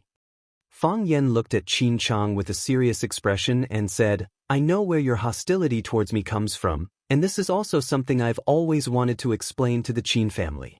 I and Etienne have a very normal teacher-student relationship, and we're also very good friends. She is a very important and special person to me. She is my student and also my sister. Don't believe the rumors in the outside world. There are people purposely slandering Etienne, and there are also people purposely splashing dirty water on the Qin family. Don't you know Etienne's personality? Deal with it calmly, or ignore it completely. Those rumors will naturally disappear, and it will not have any effect on Etienne and the Qin family. If you deliberately cause trouble today, or if there is a conflict between us, it will instead arouse the curiosity and passion of the bystanders. They will start to pay attention to this matter again and reinterpret the relationship between me and Etienne. Qin Chang, you are a smart man. You should know what is best for all of us. Don't scold me and I won't hit you. We will pretend to be friendly and drink, suppressing all the anger in our stomachs. Let those malicious rumor-mongers' plans fail, let their wishes fail, and make it seem as if nothing had happened. What do you think?" Qin Chang no longer sneered. Instead, he thoughtfully looked at Fang Yan's face. After a long time, Qin Chang finally sighed and said, "No wonder there are such rumors. No wonder the Qin family's Qin Etienne, who is as arrogant as a queen, has a special liking for you. You are indeed a very powerful person." Fang Yen waved his hand and said, "Even if you want to cooperate with me, you don't need to make me sound so good. If you act too intimate with me, it will cause the bystanders to misunderstand and think that I have some kind of unspeakable relationship with Etienne. This isn't something hard for me to accept. After all, it is a great honor for any man to have a scandal with Etienne. However, this isn't fair to Etienne. She's not a casual person." "But Fang Yen, what do you take me for? What do you take our Qin family for?" The smile on Qin Chang's face was a little cold and sinister. He looked at Fang Yen as if he was looking at an idiot. Your asshole behavior has tarnished the reputation of my sister and the Qin family. Now you are telling me not to be angry and not to be angry. If I do that, it will confirm other people's suspicions and let the bad people's plan succeed. Is this what you want to say? Fang Yen thought about it and nodded. It sounds quite shameless, but it is true. Don't scold me and I won't hit you. We can live in harmony. Fang Yen pointed at the red wine on the table and said, there is still half a bottle of flame snake here. It was sent by your fiancée, Miss Li Junling. If you don't mind, we can sit down and have a drink. What do you think? If I don't scold you, you won't hit me? Qin Chang looked at Fang Yen and asked. That's right, I said that. Fang Yen nodded. You mean that you are going to hit me? If you don't scold me, why would I hit you? Fang Yen laughed and said, people who practice martial arts have martial art morality as their top priority. They are kind and benevolent. They pay attention to etiquette. They cultivate their character and abandon tyranny. Help those in need, drive away evil, and support righteousness. Don't fight for power. Do good deeds and you will be blessed. Accumulate virtue and you will be remembered for 100 generations. This is the martial art morality family motto that we must memorize before we learn martial arts. We will not easily hit people unless we have no other choice. You little bastard. A young man behind Qin Chang was more angry. He scolded, try and touch us. But Fang Yen suddenly raised his right leg and did a beautiful horse split kick. The cloth shoe on his foot heavily slapped on the man's forehead.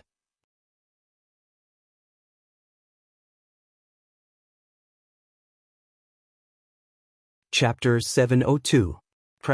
The man had no ability to resist and fell head first onto the floor of the private room. Because Fang Yan's kick was so powerful that his head hit the ground first. In other words, when his head hit the ground, his feet were still in the air, so all the gravity was borne by his brain. After falling to the ground, he didn't even make a sound before he fainted. You little bastard. Let's try. The words were still in his ears, but the person who spoke had already fainted. After a moment of silence, people began to rush over to check on their friends. Lu Haoren, are you okay? Call the police, someone killed him. Lu Haoren is dead? Call Lu Haoren's family. This kid is finished, we must kill him. Everyone accused Fang Yen of violence.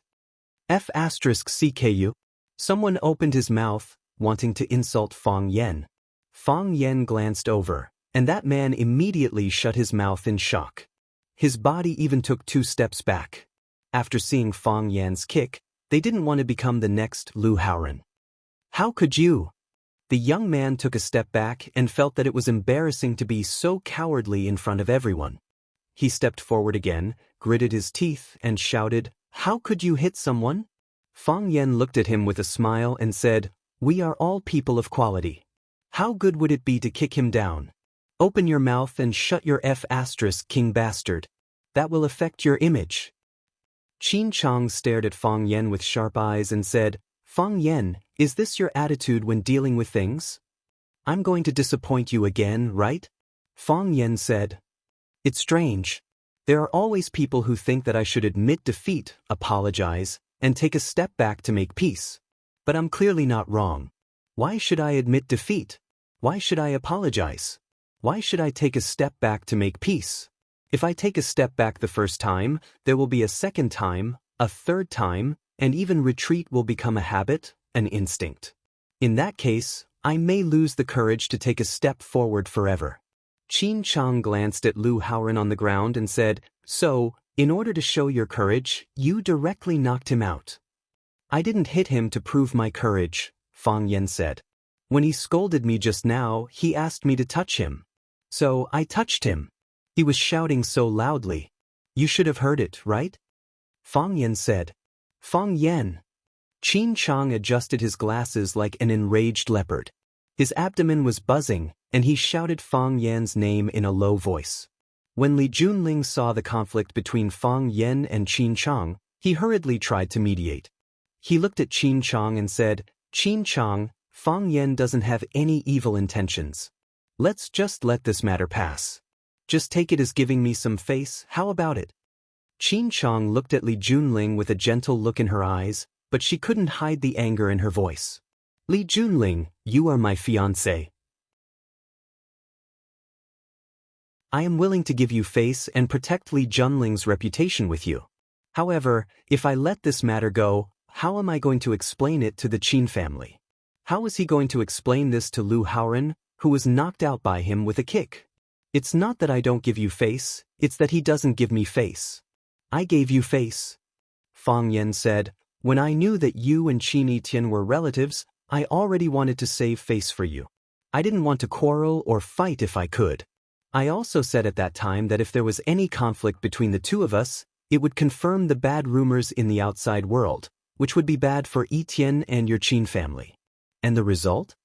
Fang Yan pointed to Lu Haoren, who was lying on the ground, and said, I don't know how you will fight back when others call young Master Qin Chang a bastard.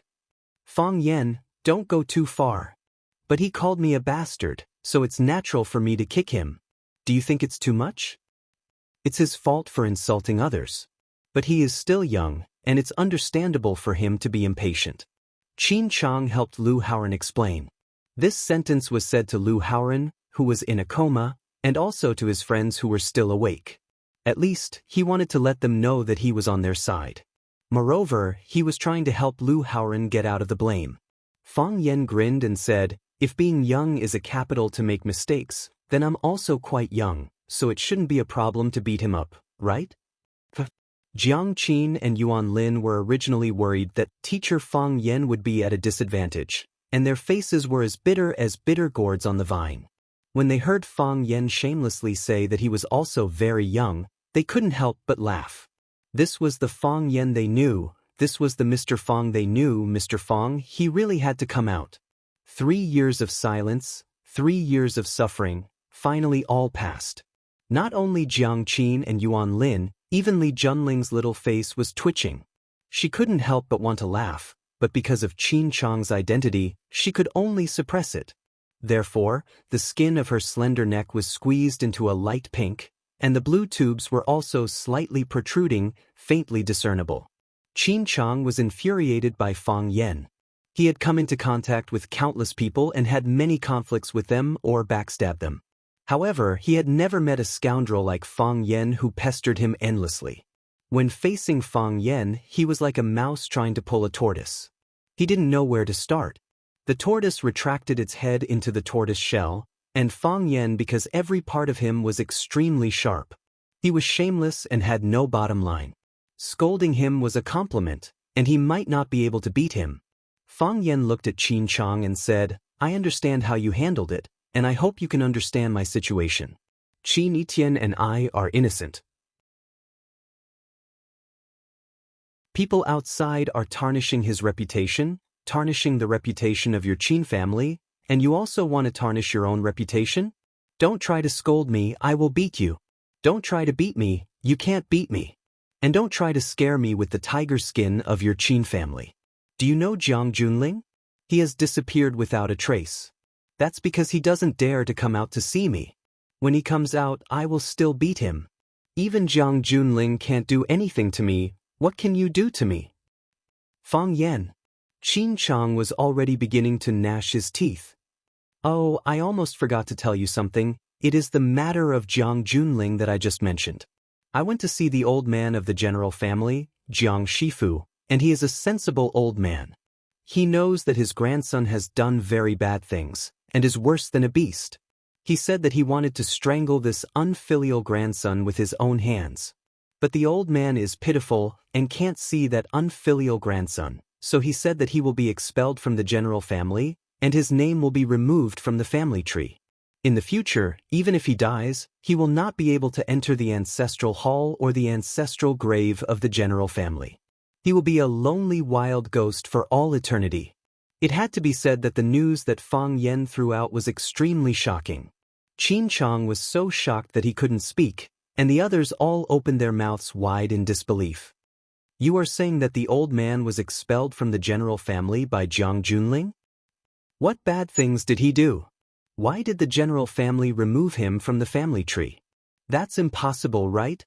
But Jiang Junling hasn't appeared for a long time, and now the one in charge is the general family's Major General Jun Xing. Qin Chang stared at Fang Yen with a sharp gaze, and asked in a serious tone, "Is what you said true?" He felt very sad and a strong sense of defeat. Who was he? He was the Qin family's flirtatious little prince, the most beautiful existence among the flowers. He was smart, knowledgeable, elegant, charming, loved and liked by everyone. No matter where he went, he was the focus of the crowd. But today, he felt that he was the focus, a dessert that was scorched by the big sun that was Fang Yen. Fang Yen was a dazzling sun, and his light shone everywhere. In front of him, Qin Chang couldn't gain any advantage, and instead he lost face. Once this matter was over, he didn't know how Li Junhui would look at him. Fang Yen nodded and said, "It's true. The news will probably come out in 2 days, and I think that guy, General Xing, will be very happy to do this. Of course, the premise is that the old man of the general family keeps his word and doesn't go back on his words." Understood. Qin Chang looked at Fang Yen with a deep gaze and said, "I still have to say that this is not the reason for me to back down. You have a girlfriend, and her name is Yi Rou, right?" "Yes, she is my girlfriend." Fang Yen nodded. Yi Rou was his girlfriend, which made him feel warm in his heart. Whether one person asked him or a million, he would proudly say, "Yes, she is my girlfriend." "You just said that Qin Etienne is your student, and also your sister, is that true?" "Yes." "Since you already have a girlfriend, and you only treat Qin Etienne as your sister," Qin Chang's mouth showed a cold smile and said, "Can you promise to everyone here that you will never pester Etienne again, and will never be a couple with her? Can you do it?" Fang Yen didn't answer immediately, but looked thoughtfully at the man standing in front of him. He was a Casanova and a master at picking up girls. This was something that she was certain of when he first arrived. Only now did Fang Yen realize that he was a smart person. He was even smarter than he had imagined. "I don't have a brother." A cold and arrogant woman's voice came. "So, I am no one's sister."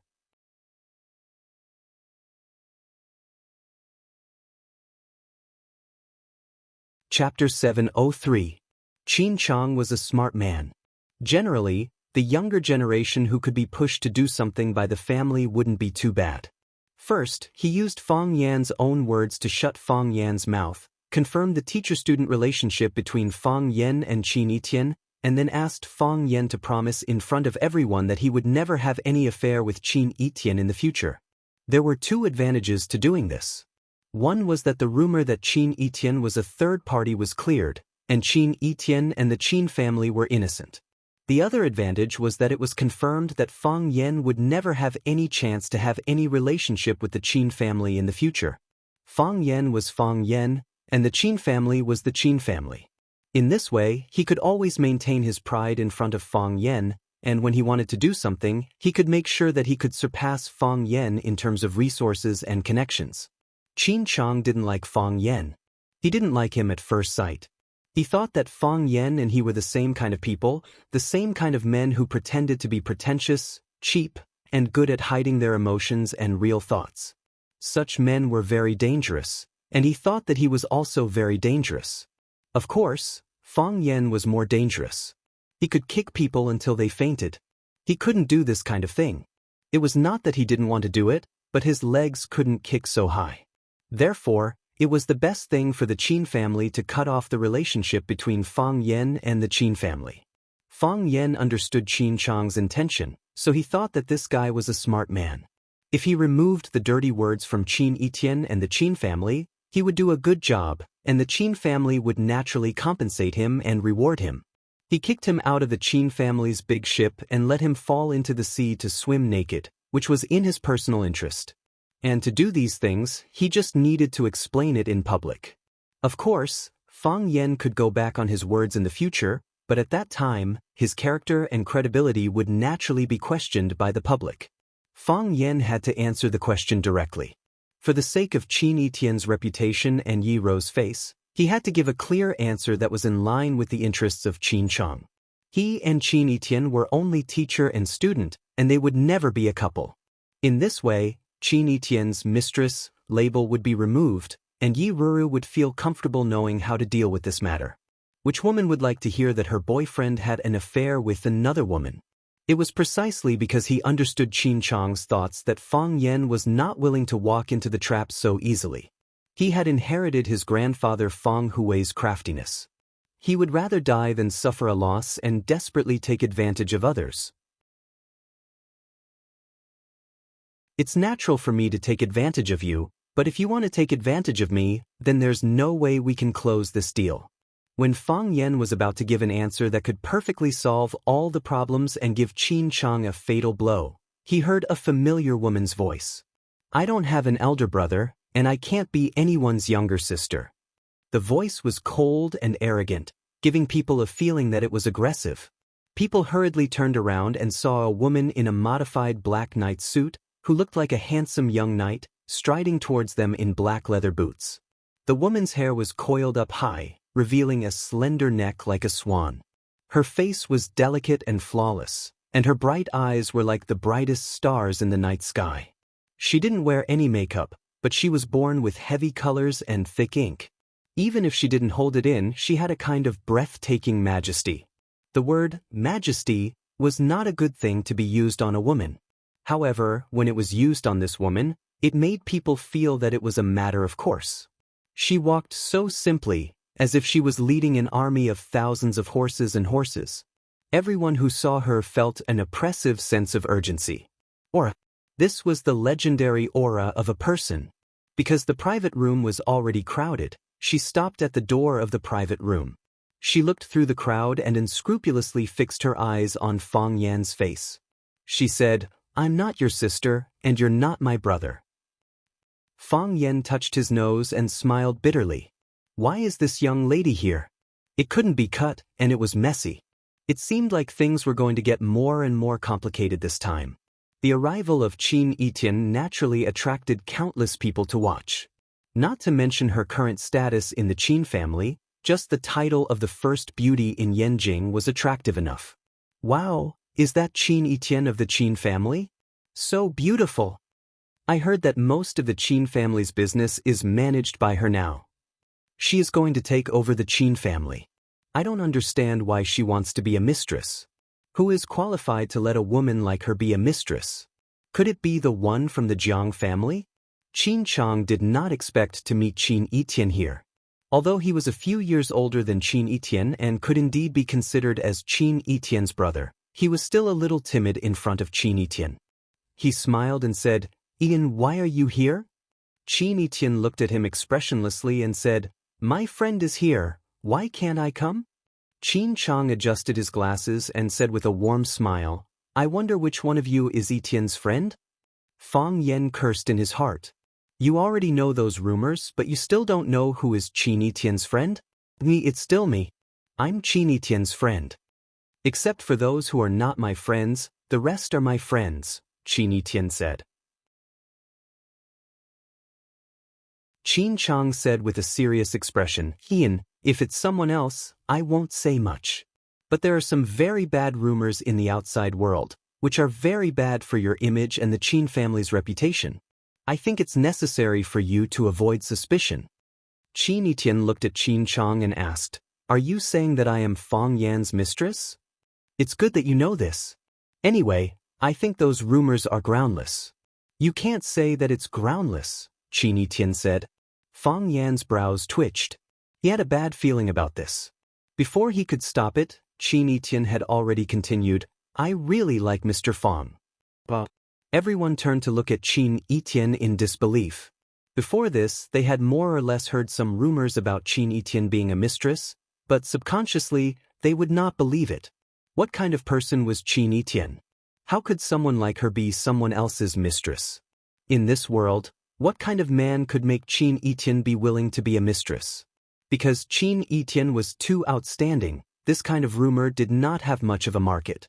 However, no one expected that the person involved, Qin Etienne, would appear here today and admit it in front of them. I really like Mr. Fang. She said this sentence matter-of-factly without hiding it. It was as easy as reaching out and plucking a fruit from a tree. Qin Chang panicked and said, how can you say something like that? Do you know what this means? What does it mean? Does it mean that I like him? Does it mean that I am a mistress? Qin Etian asked. You should know the impact this kind of thing will have on you and the Qin family. What impact? Just because the house is bigger, so the woman in that house can't like the man outside? But, you like a man with a girlfriend, that's true, but… Qin Etian looked at Fang Yen boldly, just like the first time they met at the entrance of Class 9. At that time, she was wearing a white shirt and blue sleeves, reaching out to Fang Yen and saying, "Hello, I'm Qin Etian." That day, the sun was shining brightly and maple leaves filled the sky. But when I met him, he didn't have a girlfriend yet. When I liked him, he didn't have a girlfriend either. I fell in love with her first, but she didn't choose me. Instead, she chose another woman. How can this prove that I'm a homewrecker? Qin Etian said to Fang Yen, as well as to everyone else in the room, in a serious tone. Qin Chang's brows knitted tightly. If he could, he really wanted to tape Qin Etian's mouth shut. How could such words come out of Qin Etian's mouth? How could it come out of the mouth of a woman from the Qin family? Did she have any dignity? Did she have any restraint? How could she lower herself for a man like that? A man who had nothing good about him. She was Qin Etian, the rich Qin Etian. How could she be like an ordinary woman, a wild flower, a weed, and allow herself to be mixed with a pile of mud? But now that he has a girlfriend, he only treats you as a student as his sister. Qin Chang had to remind this sister, who was stuck in the mud and could not get out of it. When he was looking at Fang Yen, he was very curious. Fang Yen looked like a handsome man, but he was a cunning and sharp-tongued freak. What kind of charm did he have to attract a woman like Qin Etian? To be honest, with Qin Etian's talent, appearance, identity and wealth, what kind of young talent had she not seen? Why did she have a special liking for this Fang Yen?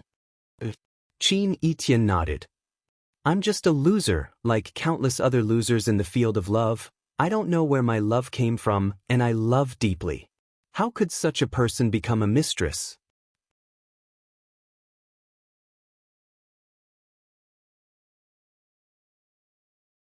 Chapter 704. Love came from nowhere, but it went deep.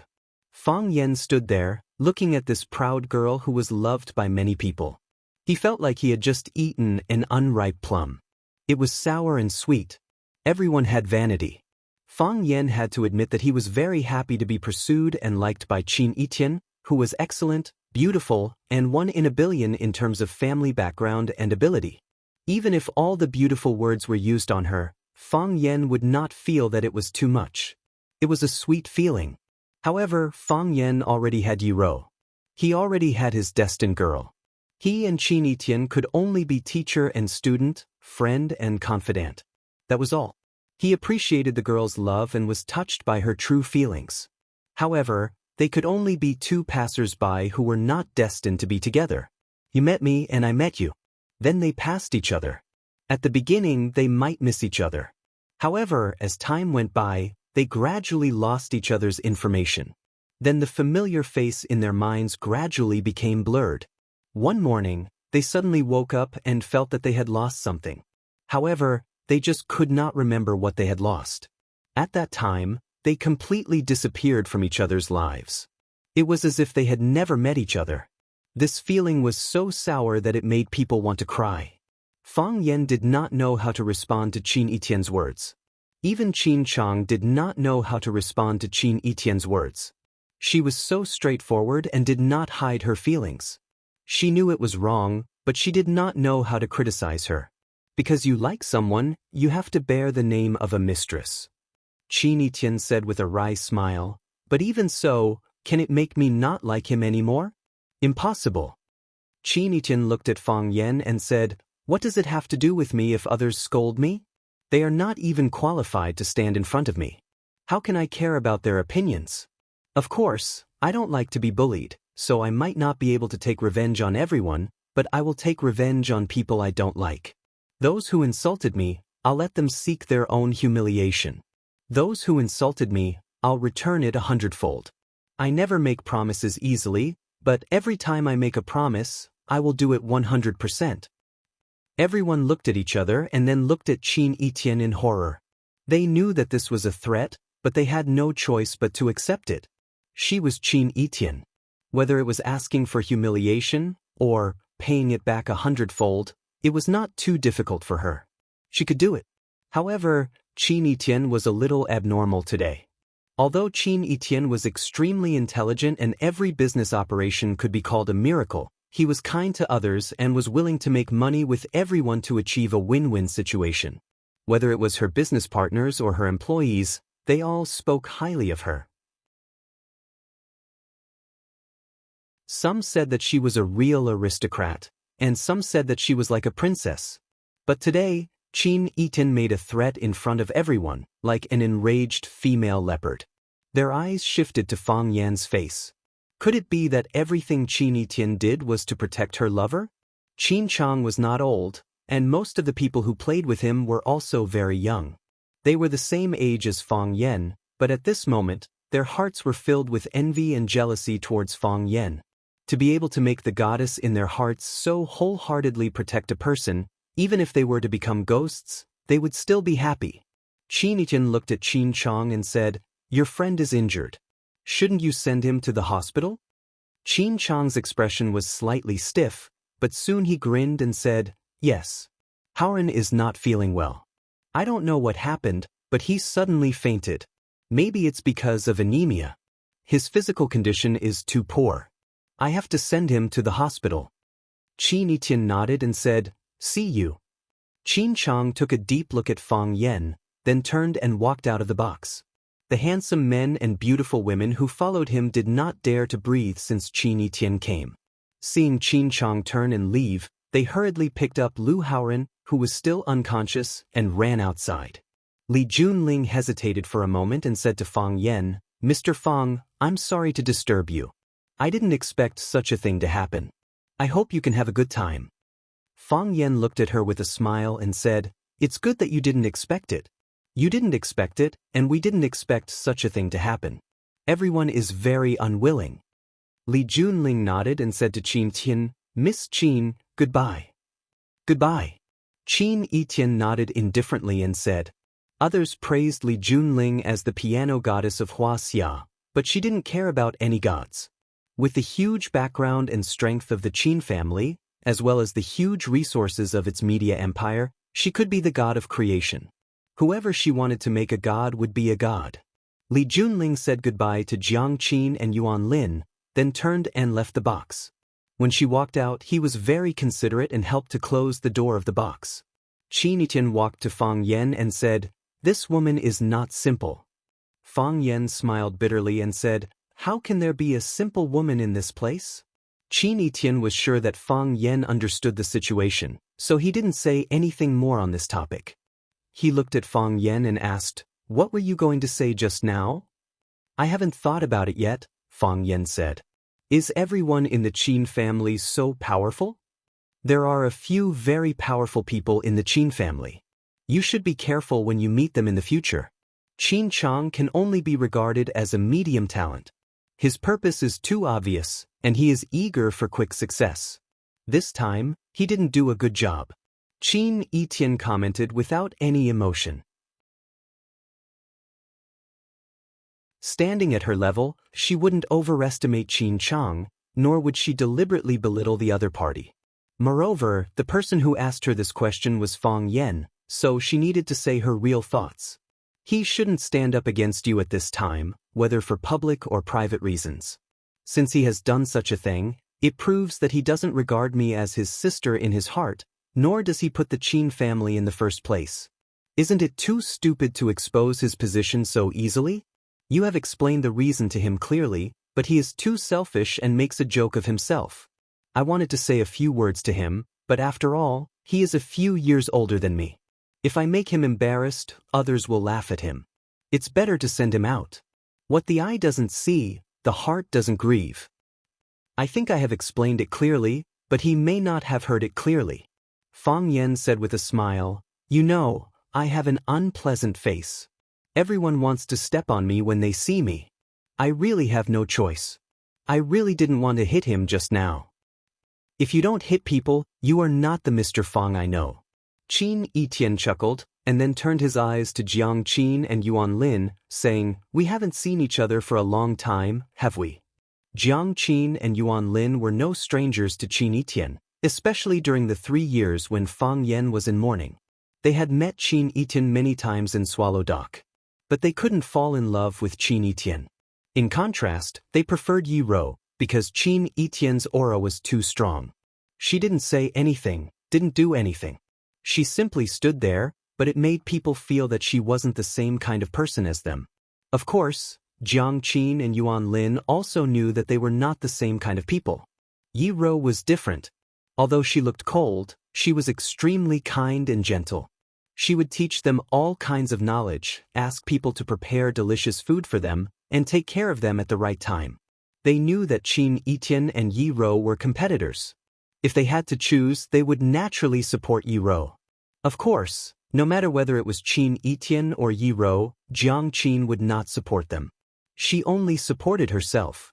When Qin Etian first came, they hadn't thought about how to greet Qin Etian. Now that Qin Etian took the initiative to greet them, they felt flattered. It was like this every time. Every time Qin Etian greeted them, they would feel flattered. It was as if an amazing person suddenly took the initiative to talk to them. It was a sudden surprise. Many times they reflected on this mentality. They felt that there was no need to do this. They were already very familiar with each other, and they were already friends. Qin Etian was amazing, and they were doing well. However, when they met again, that feeling would be even stronger. It was also because of this mentality that they could never be friends with Qin Etian. Friends were equal. It was natural. If a friend said something to you, how could you still be friends with such a surprise? Sister Etienne. Jiang Qin looked at Qin Etian and said with a smile, "Long time no see. I didn't expect to see you here." Sister Etienne, you're getting more and more beautiful. Yuan Lin also said with a smile, "Since Mr. Fong is here today, let's celebrate and have a few drinks."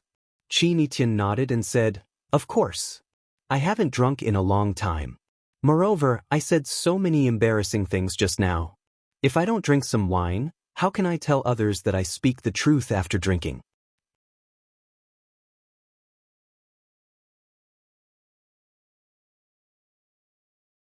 Chapter 705. Junling Clubhouse was named after the piano goddess, Li Junling. Li Junling would play a piano piece here every week. If she had enough time, she would come here several nights in a row. She was the owner of this place and the queen of this clubhouse. This place could give her a greater sense of accomplishment. Li Junling set up an independent rest room in Junling Mastery. When she was tired of playing or tired of socializing, she would come here to take a nap. When Li Junling entered the electronic lock password on the door and pushed open the door of the rest room, the luxuriously decorated room was filled with a faint smell of tobacco. Li Junling didn't smoke, but she liked to smell this faint fragrance. She took a deep breath and said in a reproachful tone, "You're smoking again." A handsome man was sitting on a recliner by the window, holding the latest issue of Playboy magazine in his hand. Many blonde beauties on the cover were wearing fiery red bunny costumes. Their buttocks and breasts were big, and their breasts were swaying. It gave people a strong sense of visual impact. The man's eyes turned from the magazine and said with a gentle smile, "I said I wouldn't smoke here, but I couldn't help it." Li Junling took off her slender high-heeled shoes at the door and walked behind the man with her bare white feet. She reached out and stroked his handsome face. She said in a soft voice, "You know, I'm not really blaming you. It's hard for you to come here. If you want to smoke, smoke. I don't want to force you. Besides, I don't hate the smell of cigarettes, and I don't hate the cigarettes you smoke. You always indulge me. I can't control myself in the future." The man stroked the woman's small hand with one hand and said with a smile, "An unrestrained man is very dangerous. After a woman gets married, her identity will change. She is the husband's wife and the husband's mother. Women can't help but spoil their husband like a child. Men are also born with a strong sense of dependence on women's breasts." Li Junling put her chin on the man's head from behind and sniffed the shampoo fragrance in the man's hair. She said, "I think you're the cutest child in the world. I just can't help but spoil you. No wonder I always like to come here." Junling's words are nice and philosophical. Junling shouldn't be a pianist, but a philosopher. "I'm a musician." Li Junling gently rubbed his chin on the man's hair and said, "Every musician is an artist. Every artist has the opportunity to become a philosopher." It sounds like a philosopher is the final advancement? Most philosophers are lunatics. Li Junling said with a smile, "Only by entering a state of insanity can I see the world clearly and see the truth. I feel like I'm going crazy. Otherwise, how could I become your woman?" There was a silent smile on the man's face. With one hand holding the Playboy magazine and the other hand caressing Li Junling's delicate pink face, he said, "Do you feel wronged again? I heard that Qin Chang is also here today?" Li Junling straightened his body and said with a smile, "He is my fiancé. Isn't it natural for him to visit me?" "That's to be expected."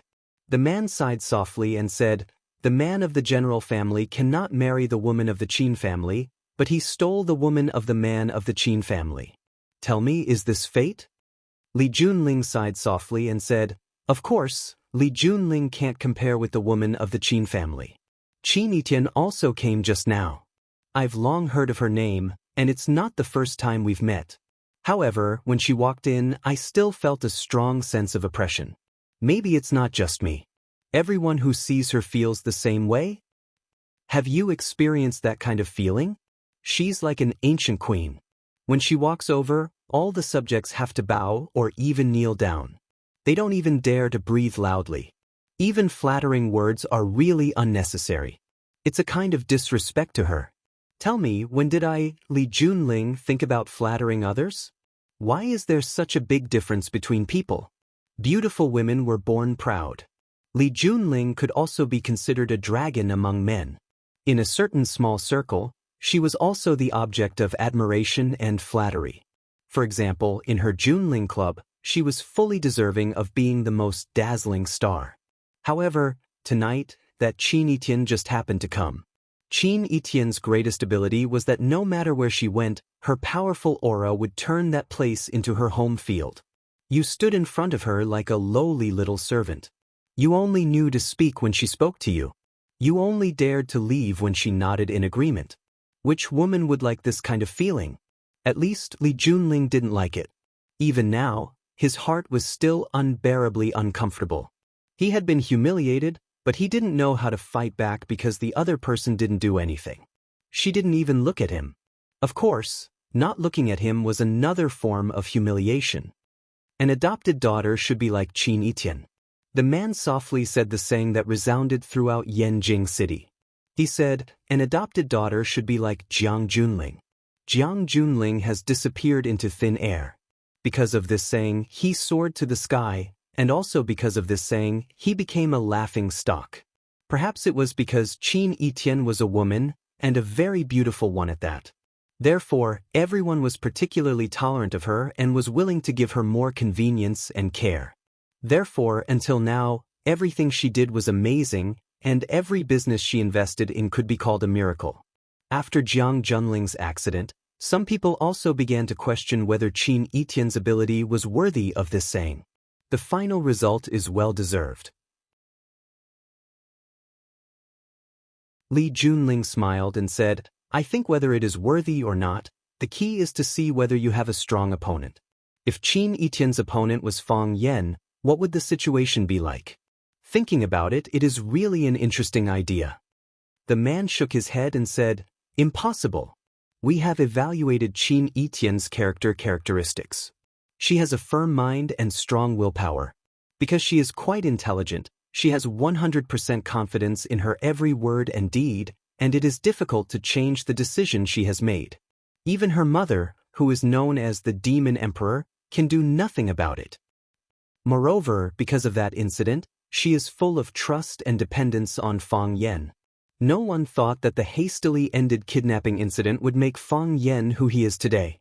If that incident had been successful, or if she had simply killed the hostage, would there still be a mess that we need to clean up today?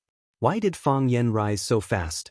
That is because Lu Chaoge is behind him, Chaoyan technology. Why can Chaoyan technology develop so fast and remain independent? That is because of Qin Yitian and the support of the Qin family. Without Qin Yitian, whether Fang Yan and Lu Chaoge could keep Chaoyan technology is really unknown.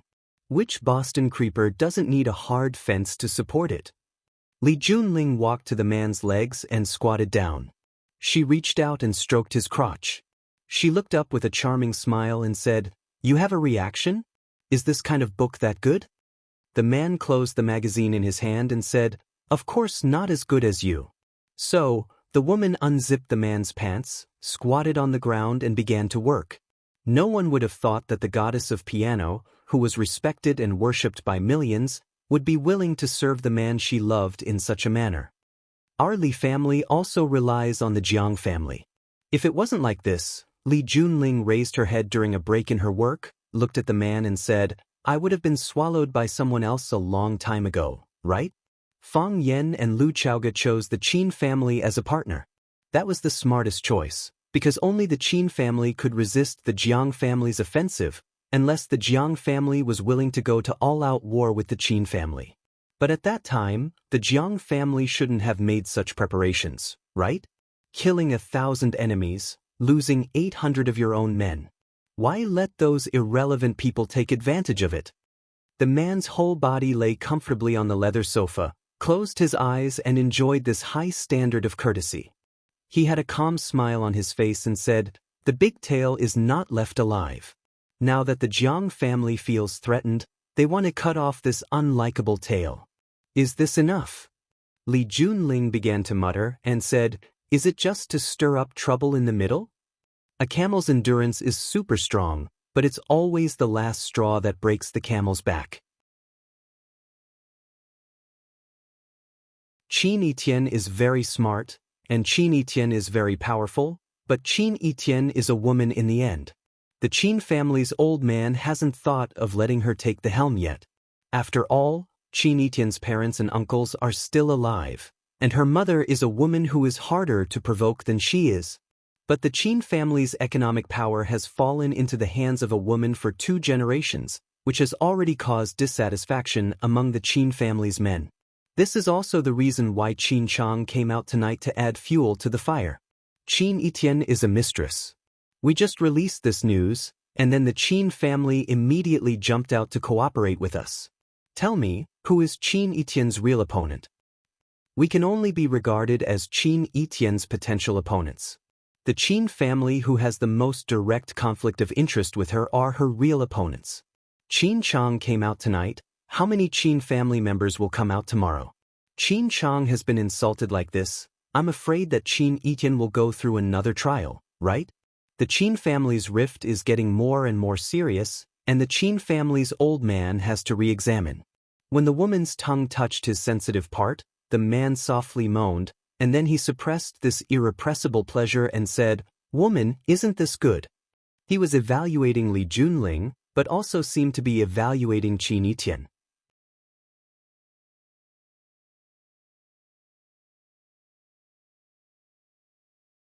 Chapter 706. After a fierce emotional release, the woman helped clean up the battlefield, and the man closed his eyes to take a nap. When he opened his eyes were shining. This torment did not absorb too much of his essence. Instead, it made him more energetic. He reached out and held the disheveled woman in his arms. Looking at her pink face close to him, he said, "Am I too selfish?" "I don't think so." The woman said, "I like you, so I'm willing to do anything for you. You weren't outside just now, so you didn't hear Qin Yitian's confession to Fang Yan. To be honest, I was moved by her. Because I like someone, I have to bear the name of a mistress. But even so, is it enough to make me not like him anymore? Impossible." I like the word she used. Love doesn't start, but it goes deep. Love doesn't start, but it goes deep, the man whispered and said in a deep voice. Did Qin Yitian really say that? Did you really say that? Li Junling nodded with great certainty and said, "In front of so many people heard it. I really didn't expect that a woman like her could not find any man. Why did she let herself fall into the mire? That's why it proves that Fang Yen is too dangerous. The man's voice was a little firm as he said, "It's too dangerous." "I don't see it at all." Li Junling said, "I often heard you mention him before. I thought he must be a very great person. Today, I accidentally bumped into him at the door of the club. Do you know what he was doing? He was joking with the greeter at the door. He looked like a rascal. At that time, I had such a thought. How could such a guy be qualified to be your opponent? However, he has become your opponent and has given you such a headache. That's what's special about him." The man said with a wry smile, "Those people who look powerful at first glance, will you be particularly careful when you see them?" "Of course," Li Junling said without hesitation. "Would you be willing to be friends with those guys who look particularly smart and slick?" "Yes, I would. After all, it's quite comfortable to get along with such people. However, I would be more or less on guard." "Yes. So, when you meet a man like Fang Yen, do you feel a sense of kinship?" Lying in the man's arms, Li Junling thought about it seriously and said, "That's true. That's why he's so terrifying." The man said, "Whether it's Lu Shu of Huaqing, Lanshan Valley, or Jiang Zhulu of the Jiang family that he single-handedly destroyed, including my insufferably arrogant younger brother, General Ling, tell me, which one of them isn't an outstanding talent? Which one of them wasn't vicious and merciless? One look and you could tell that they were big shots? What was the result? One by one, they were either defeated by him, subdued by him, or beaten into submission by him. Dogs that bark don't bite. You have to remember this forever." Li Junling placed his hands on the man's broad chest and asked, "What about you? What kind of man are you?" "Me." The man's big hand reached into the depths of the woman's clothes, feeling the softness that brought him supreme enjoyment. He smiled and said, "If there's wine today, let's get drunk today. If there's a grudge tomorrow, let's take revenge tomorrow." This was perfunctory and also a way to change the topic. This was the magic weapon that men would use when faced with questions that they didn't want to answer. The woman sighed secretly. In the end, she still couldn't walk into the depths of this man's heart. At least, not yet. When Qin Chang returned home, his father was lying on the desk writing. Qin Chang's father, Qin Lingnan, was a famous economist in the country. He was not in charge of the Qin family's business affairs, but he was in charge of the country's economic affairs every day. It was also because of this that he had a very high reputation in the political circle and among the people. He was the leader of the academic faction in the Qin family. For a giant family like the Qin family, some people were in business, some were in politics, and some were in academia. This was the reason why the family could grow bigger and have a deeper foundation. Qin Chang knocked on the door, stood at the door and said, "Dad, you haven't rested yet?" "I'm writing a manuscript." Qin Lingnan looked up at his son and continued to busy himself with the things at hand. "This kind of thing can be handled by the secretary. Why do you need to do it yourself? Your waist hasn't been well recently, so pay attention to rest." It's not easy to find a ghostwriter for an article to be published in the Wall Street Post. Seeing that his son was in the mood for a long chat, Qin Lingnan stopped writing. He picked up a cigarette from the cigarette box beside him and lit it. After taking a deep puff, he looked at his son and asked, "What's the matter?" "I ran into Fang Yen tonight," Qin Chang said. Qin Lingnan raised his brows slightly and said, "There was a conflict?" Other than Qin Etienne, his student, Fang Yen had almost never met any of the important figures in the Qin family. However, as long as they were ranked in the Qin family, they would have a deep understanding of Fang Yen.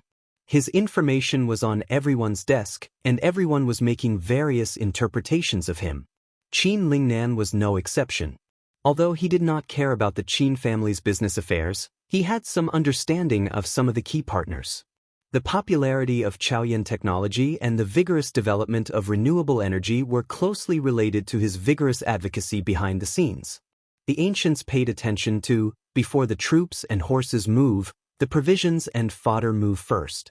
In the commercial war of modern society, it was extremely necessary to take a breather and observe the reactions of the surrounding people before making a move. "He has a bad temper." He hurt the third son of Minister Lu's family, Qin Chang said with a smile. Lu Haoren is still in the hospital now. The Lu family has already rushed over. I'll explain it to them and come back. I'm afraid it's not easy. Qin Lingnan did not care about his daughter's quarrel. Every day, he paid attention to national affairs and the world's economic situation. He really did not care about who slapped who or who quarreled with who. That's not the main purpose of your visit, right? The inn is also there, Qin Chang said. Qin Lingnan's expression froze slightly. He was still very concerned about the girl in his family. He could not help but pay attention to her. Whether it was the outside world or the Qin family, they were all shrouded in her brilliance. Not only was she beautiful, but her various legends, her investment foresight, and the fact that she had already predicted Chao Yan's great potential when she was still a student. She pulled strings between them and made his mother vote for Lu Chaoge. In Qin Lingnan's generation, the most outstanding person in the Qin family was Qin Etienne's mother. Until now, the Qin family's economic power was still controlled by that woman. In Qin Etienne's generation, Qin Etienne had inherited all of his mother's strengths.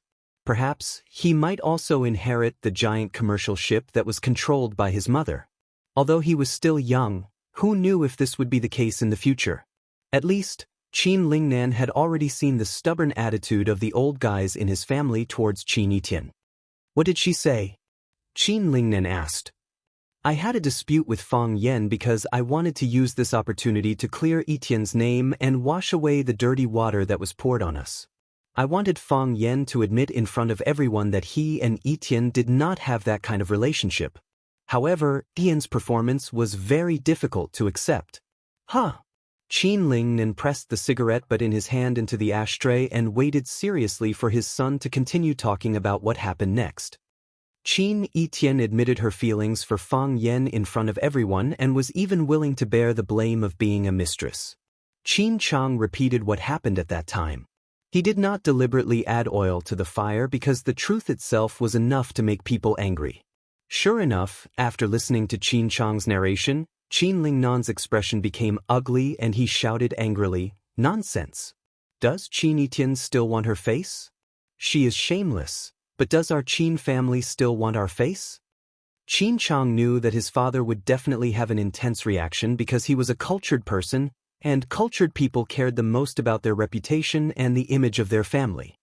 Qin Etienne said that she is willing to be a mistress? If she is willing to be someone else's mistress, then she should get out of the Qin family. There are so many girls in the Qin family, which one of them is as shameless as her? How can she say something like that? Dad, don't be agitated.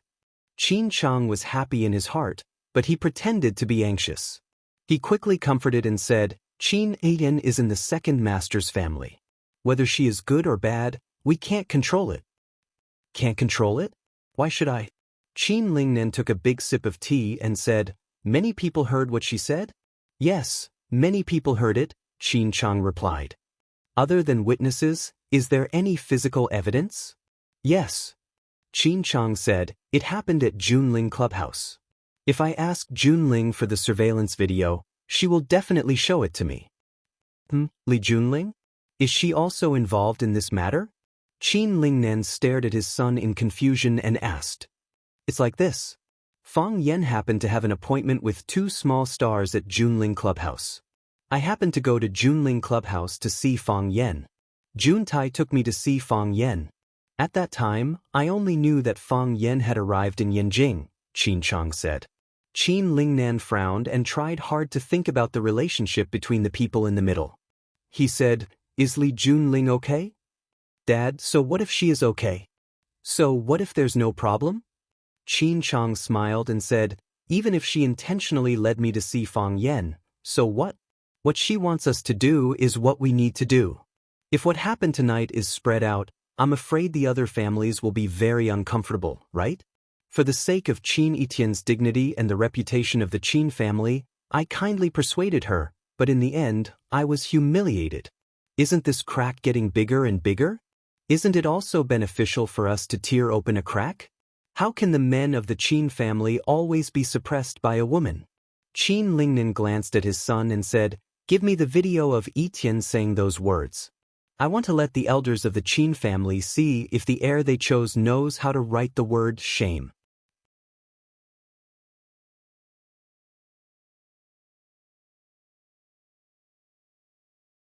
Chapter 707.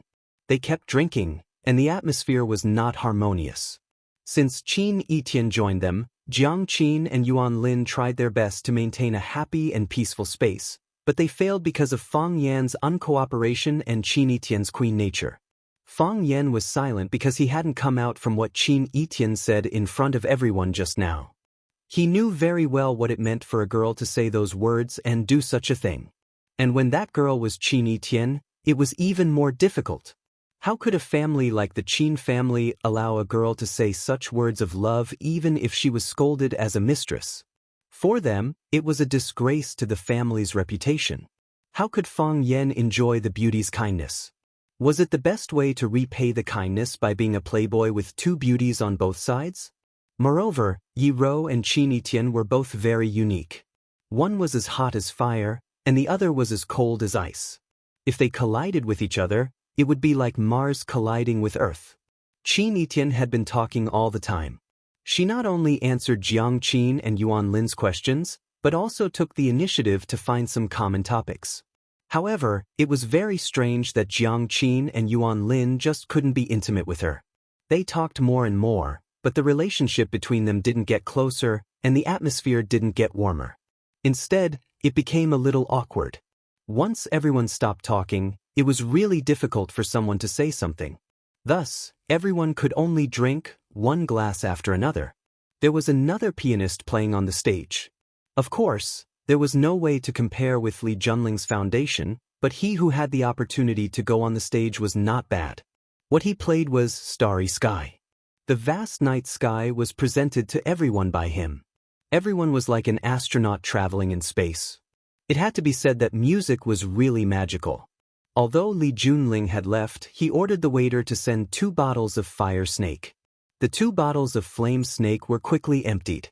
Although Jiang Qin was reluctant, he still said with a smile, "Mr. Fang, have you been in Yanjing recently?" "He should be in Yanjing these few days," Fang Yan said. He still had a lot of things to take care of, so he couldn't leave for a while.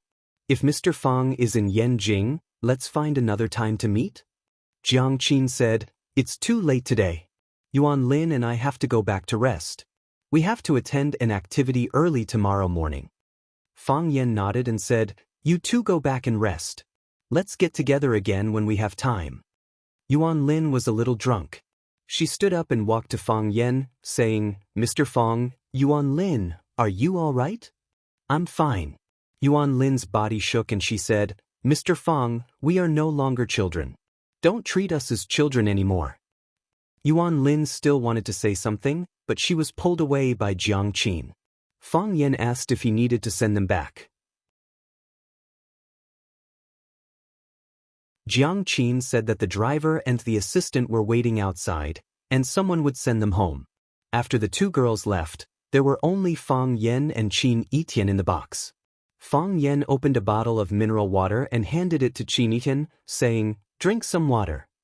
Qin Etienne accepted the bottle of water and took small sips.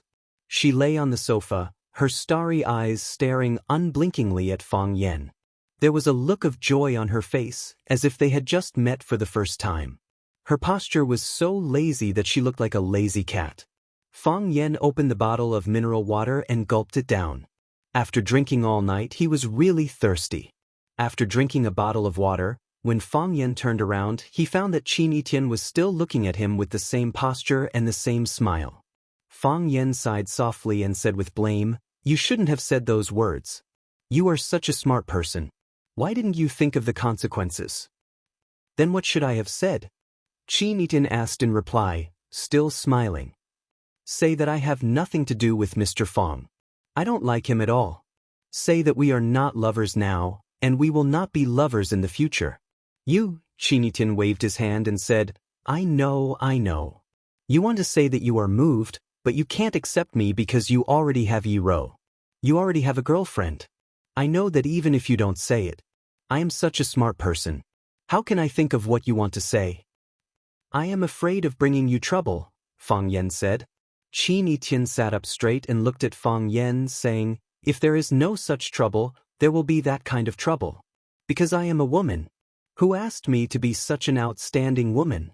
They want to drive me out and trample on me. I don't want to do what they want, but I don't want to let them succeed. In this way, there will always be contradictions, won't there? You want to use a woman's feelings as a point of attack to drag me down. Don't you feel ashamed? If the men of the Qin family are only so capable, I really can't hand over the things in my hands so easily.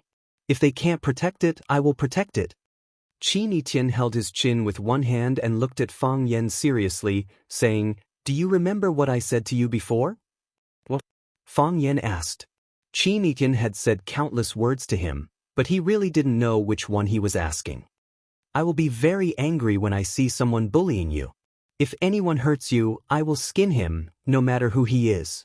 Qin Etian stood up straight and went forward to hold Fang Yan's head, letting him lean on his lower abdomen, and said, I don't want the wind to hurt your eyes. I don't want the snow to fall on your shoulders. I don't want anyone to touch a hair on you. No one. I am Qin Etian. If someone bullies me, countless people will stand up to protect me. But what about you? If someone bullies you, then let me stand up to protect you. I know you are very tired, and I know you don't like these plots and schemes. If you want, let me shelter you from the wind and rain. You are too tired. Have a good sleep. Fang Yan smiled bitterly, and then there was a scalding warmth flowing through his body. He only thought that it was a child's joke from several years ago. He didn't expect that she would remember the words of that snow, including every punctuation. Qin Etian's lower abdomen was very soft, but it also gave people a sense of security. Fang Yan, who alone supported the Fang clan and struggled with all kinds of forces, couldn't refuse this kind of protection and couldn't refuse this kind of gentleness. He was really tired, very, very tired. Fang Yan closed his eyes and quickly fell asleep. The Qin clan's old residence wasn't old at all. Instead, it was on the most beautiful mountain in Yanjing City, Fragrant Mountain. They bought land and built a mansion that covered dozens of acres. The house was European style, like an ancient castle in Europe. The vegetation was dense, and there were all kinds of rare flowers and plants. The lawn was wide, and every day, the young people of the Qin clan were responsible for cutting the grass. Even Qin Etian, a busy person, was no exception. When it was her turn to cut the grass, no matter how busy she was, she had to go home to do this voluntary work. There was a golf course inside the Qin clan, which was connected to the inner stream of Fragrant Mountain. If you played golf in autumn, the mountains and fields would be covered with red maple leaves. It was secondary to play hard and enjoy the beautiful scenery of Fragrant Mountain and the Qin clan's self-brewed white wine. The Qin clan paid attention to being open and aboveboard, and there was nothing that they couldn't tell others. Therefore, their family style was to make money generously and spend generously. They didn't hide their wealth in the deep mountains, nor did they live in a small shabby house to show off. They liked to enjoy themselves, and they also had the courage to show everything they had in front of others. They weren't afraid of jealousy, and they had the ability to resist all opponents. Their way of doing things was very popular, and even some influential people in Yanjing would come over to drink tea and play a few rounds of golf with the Qin clan's old master when they had nothing to do. The Qin clan in Yanjing was also an ancient family that had been standing for thousands of years. It was said that they were the descendants of a general surnamed Qin in the Qin dynasty. However, their history was too long, and they had been passed down for countless generations.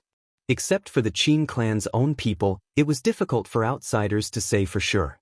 Because of the need to cut the grass, Qin Etian often went back to the old house. However, today, he was called back by his grandfather. His grandfather's attitude when he called was very kind.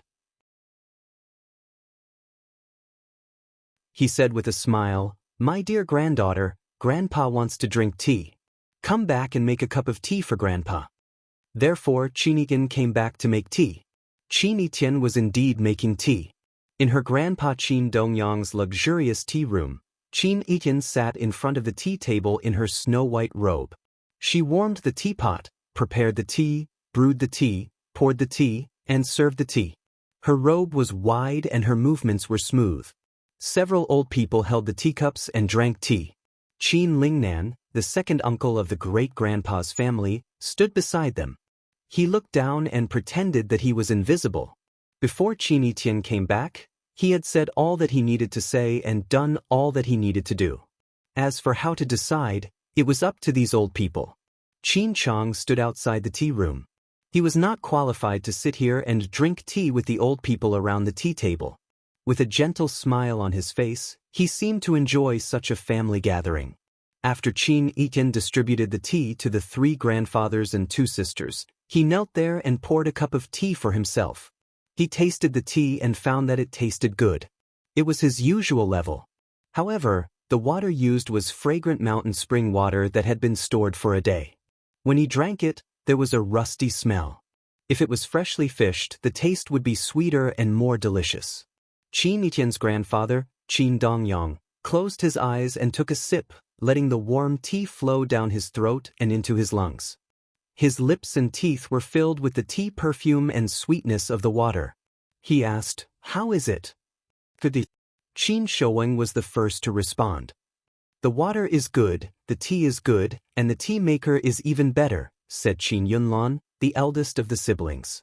"Etienne's tea-making skills are getting better and better. We just need to drink it. Why do we need to taste it? What do we need to judge?" Qin Shifeng looked a little impatient. Qin Dongyang nodded and looked at his granddaughter sitting opposite him. He said with a smile, "In, you've drunk the tea. Go back and rest." Qin Yin stood up, bowed slightly to the old people, and then turned to leave. From beginning to end, she didn't look at Qin Lingnan and Qin Chang.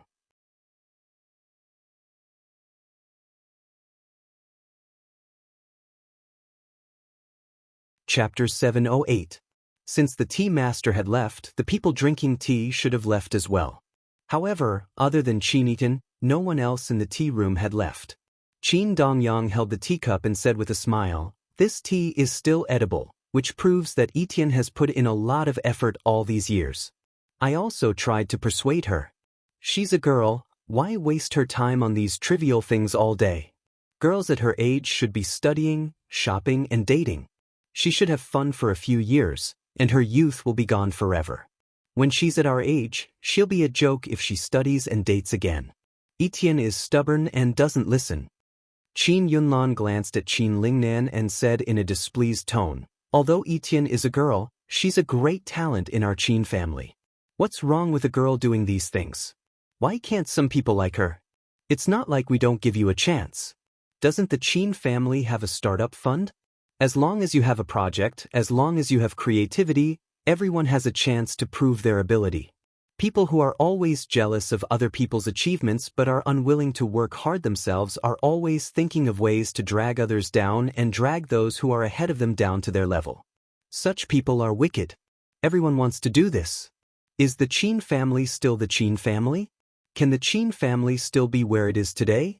It would have been swallowed by others long ago." Perhaps it was because they were both women, but Qin Yunlan was especially fond of her granddaughter. She raised her voice and said, "I'm going to say this first. I don't care about fair competition, and I don't care about it. On the contrary, I'm happy to see it happen. However, if someone wants to harm Etienne and uses some underhanded means, I won't forgive him if I find out." The others lowered their heads and drank their tea. They had no intention of standing up to take sides. They all knew that this involved the power struggle between the eldest and second families. It was actually a struggle to give the economic power of the Qin family to the man or the woman. Some people supported taking back the power and handing it to the outstanding second generation. After all, it wasn't the same thing to let a woman with another surname control the Qin family's economic power. Some people supported Qin Shouweng's faction, but now that Qin Dongyang's faction clearly had the upper hand, it was not convenient for them to support him at this time. Everyone had their own thoughts, so no one spoke again. It was so quiet in the tea room that one could hear a pin drop. After a long while, Qin Shouweng put down the teacup in his hand and praised, "That girl Etienne is really good at making good tea. It looks pleasing to the eye and leaves a pleasant fragrance in the mouth. It's just that Dongyang is too stingy. Etienne's granddaughter only made 1 cup of tea for us before he hurriedly chased us away. Otherwise, I would have liked to drink a few more cups. However, Etienne's tea ceremony skills are far inferior to our children. By saying so, Qin Shouwing had already admitted his mistake to Qin Dongyang. With a gentle smile on his face, Qin Dongyang looked at his elder brother and said, "Everyone has their own specialties. He writes Qin opera well and is proficient in music. Even his fiancée is a piano master. In this area, the heavenly sword cannot compare." Qin Shouwing laughed and waved his hand. "I've discovered that there is nothing in this world that Qin Etienne cannot do, as long as she is willing to learn." Everyone roared with laughter. Qin Shouwing stood up and said, "I'm tired. Let's go. Whose turn will it be to weed tomorrow? Qin Chang doesn't have anything to do tomorrow, so he can do it for her. He's too young. We need to let him exercise more." "It's Qin Honging." Qin Shifeng said, "That girl likes to sleep late. If she knows that someone is helping her weed, she will be very happy." Qin Chang walked over and said to the old man, "Third grandpa, please tell Sister Honging that I will help her weed early tomorrow morning. Let her have a good rest." Qin Shifeng looked at Qin Chang thoughtfully and said, "Men should be open-minded. The more open-minded they are, the bigger their heart will be. With a big heart, the wider the world you see will be. Only then can you achieve extraordinary things." Qin Chang bowed deeply and said, "Thank you for your guidance, third grandpa. I know I was wrong." Qin Shifeng grinned and pointed at Qin Chang. "This kid is quite sly.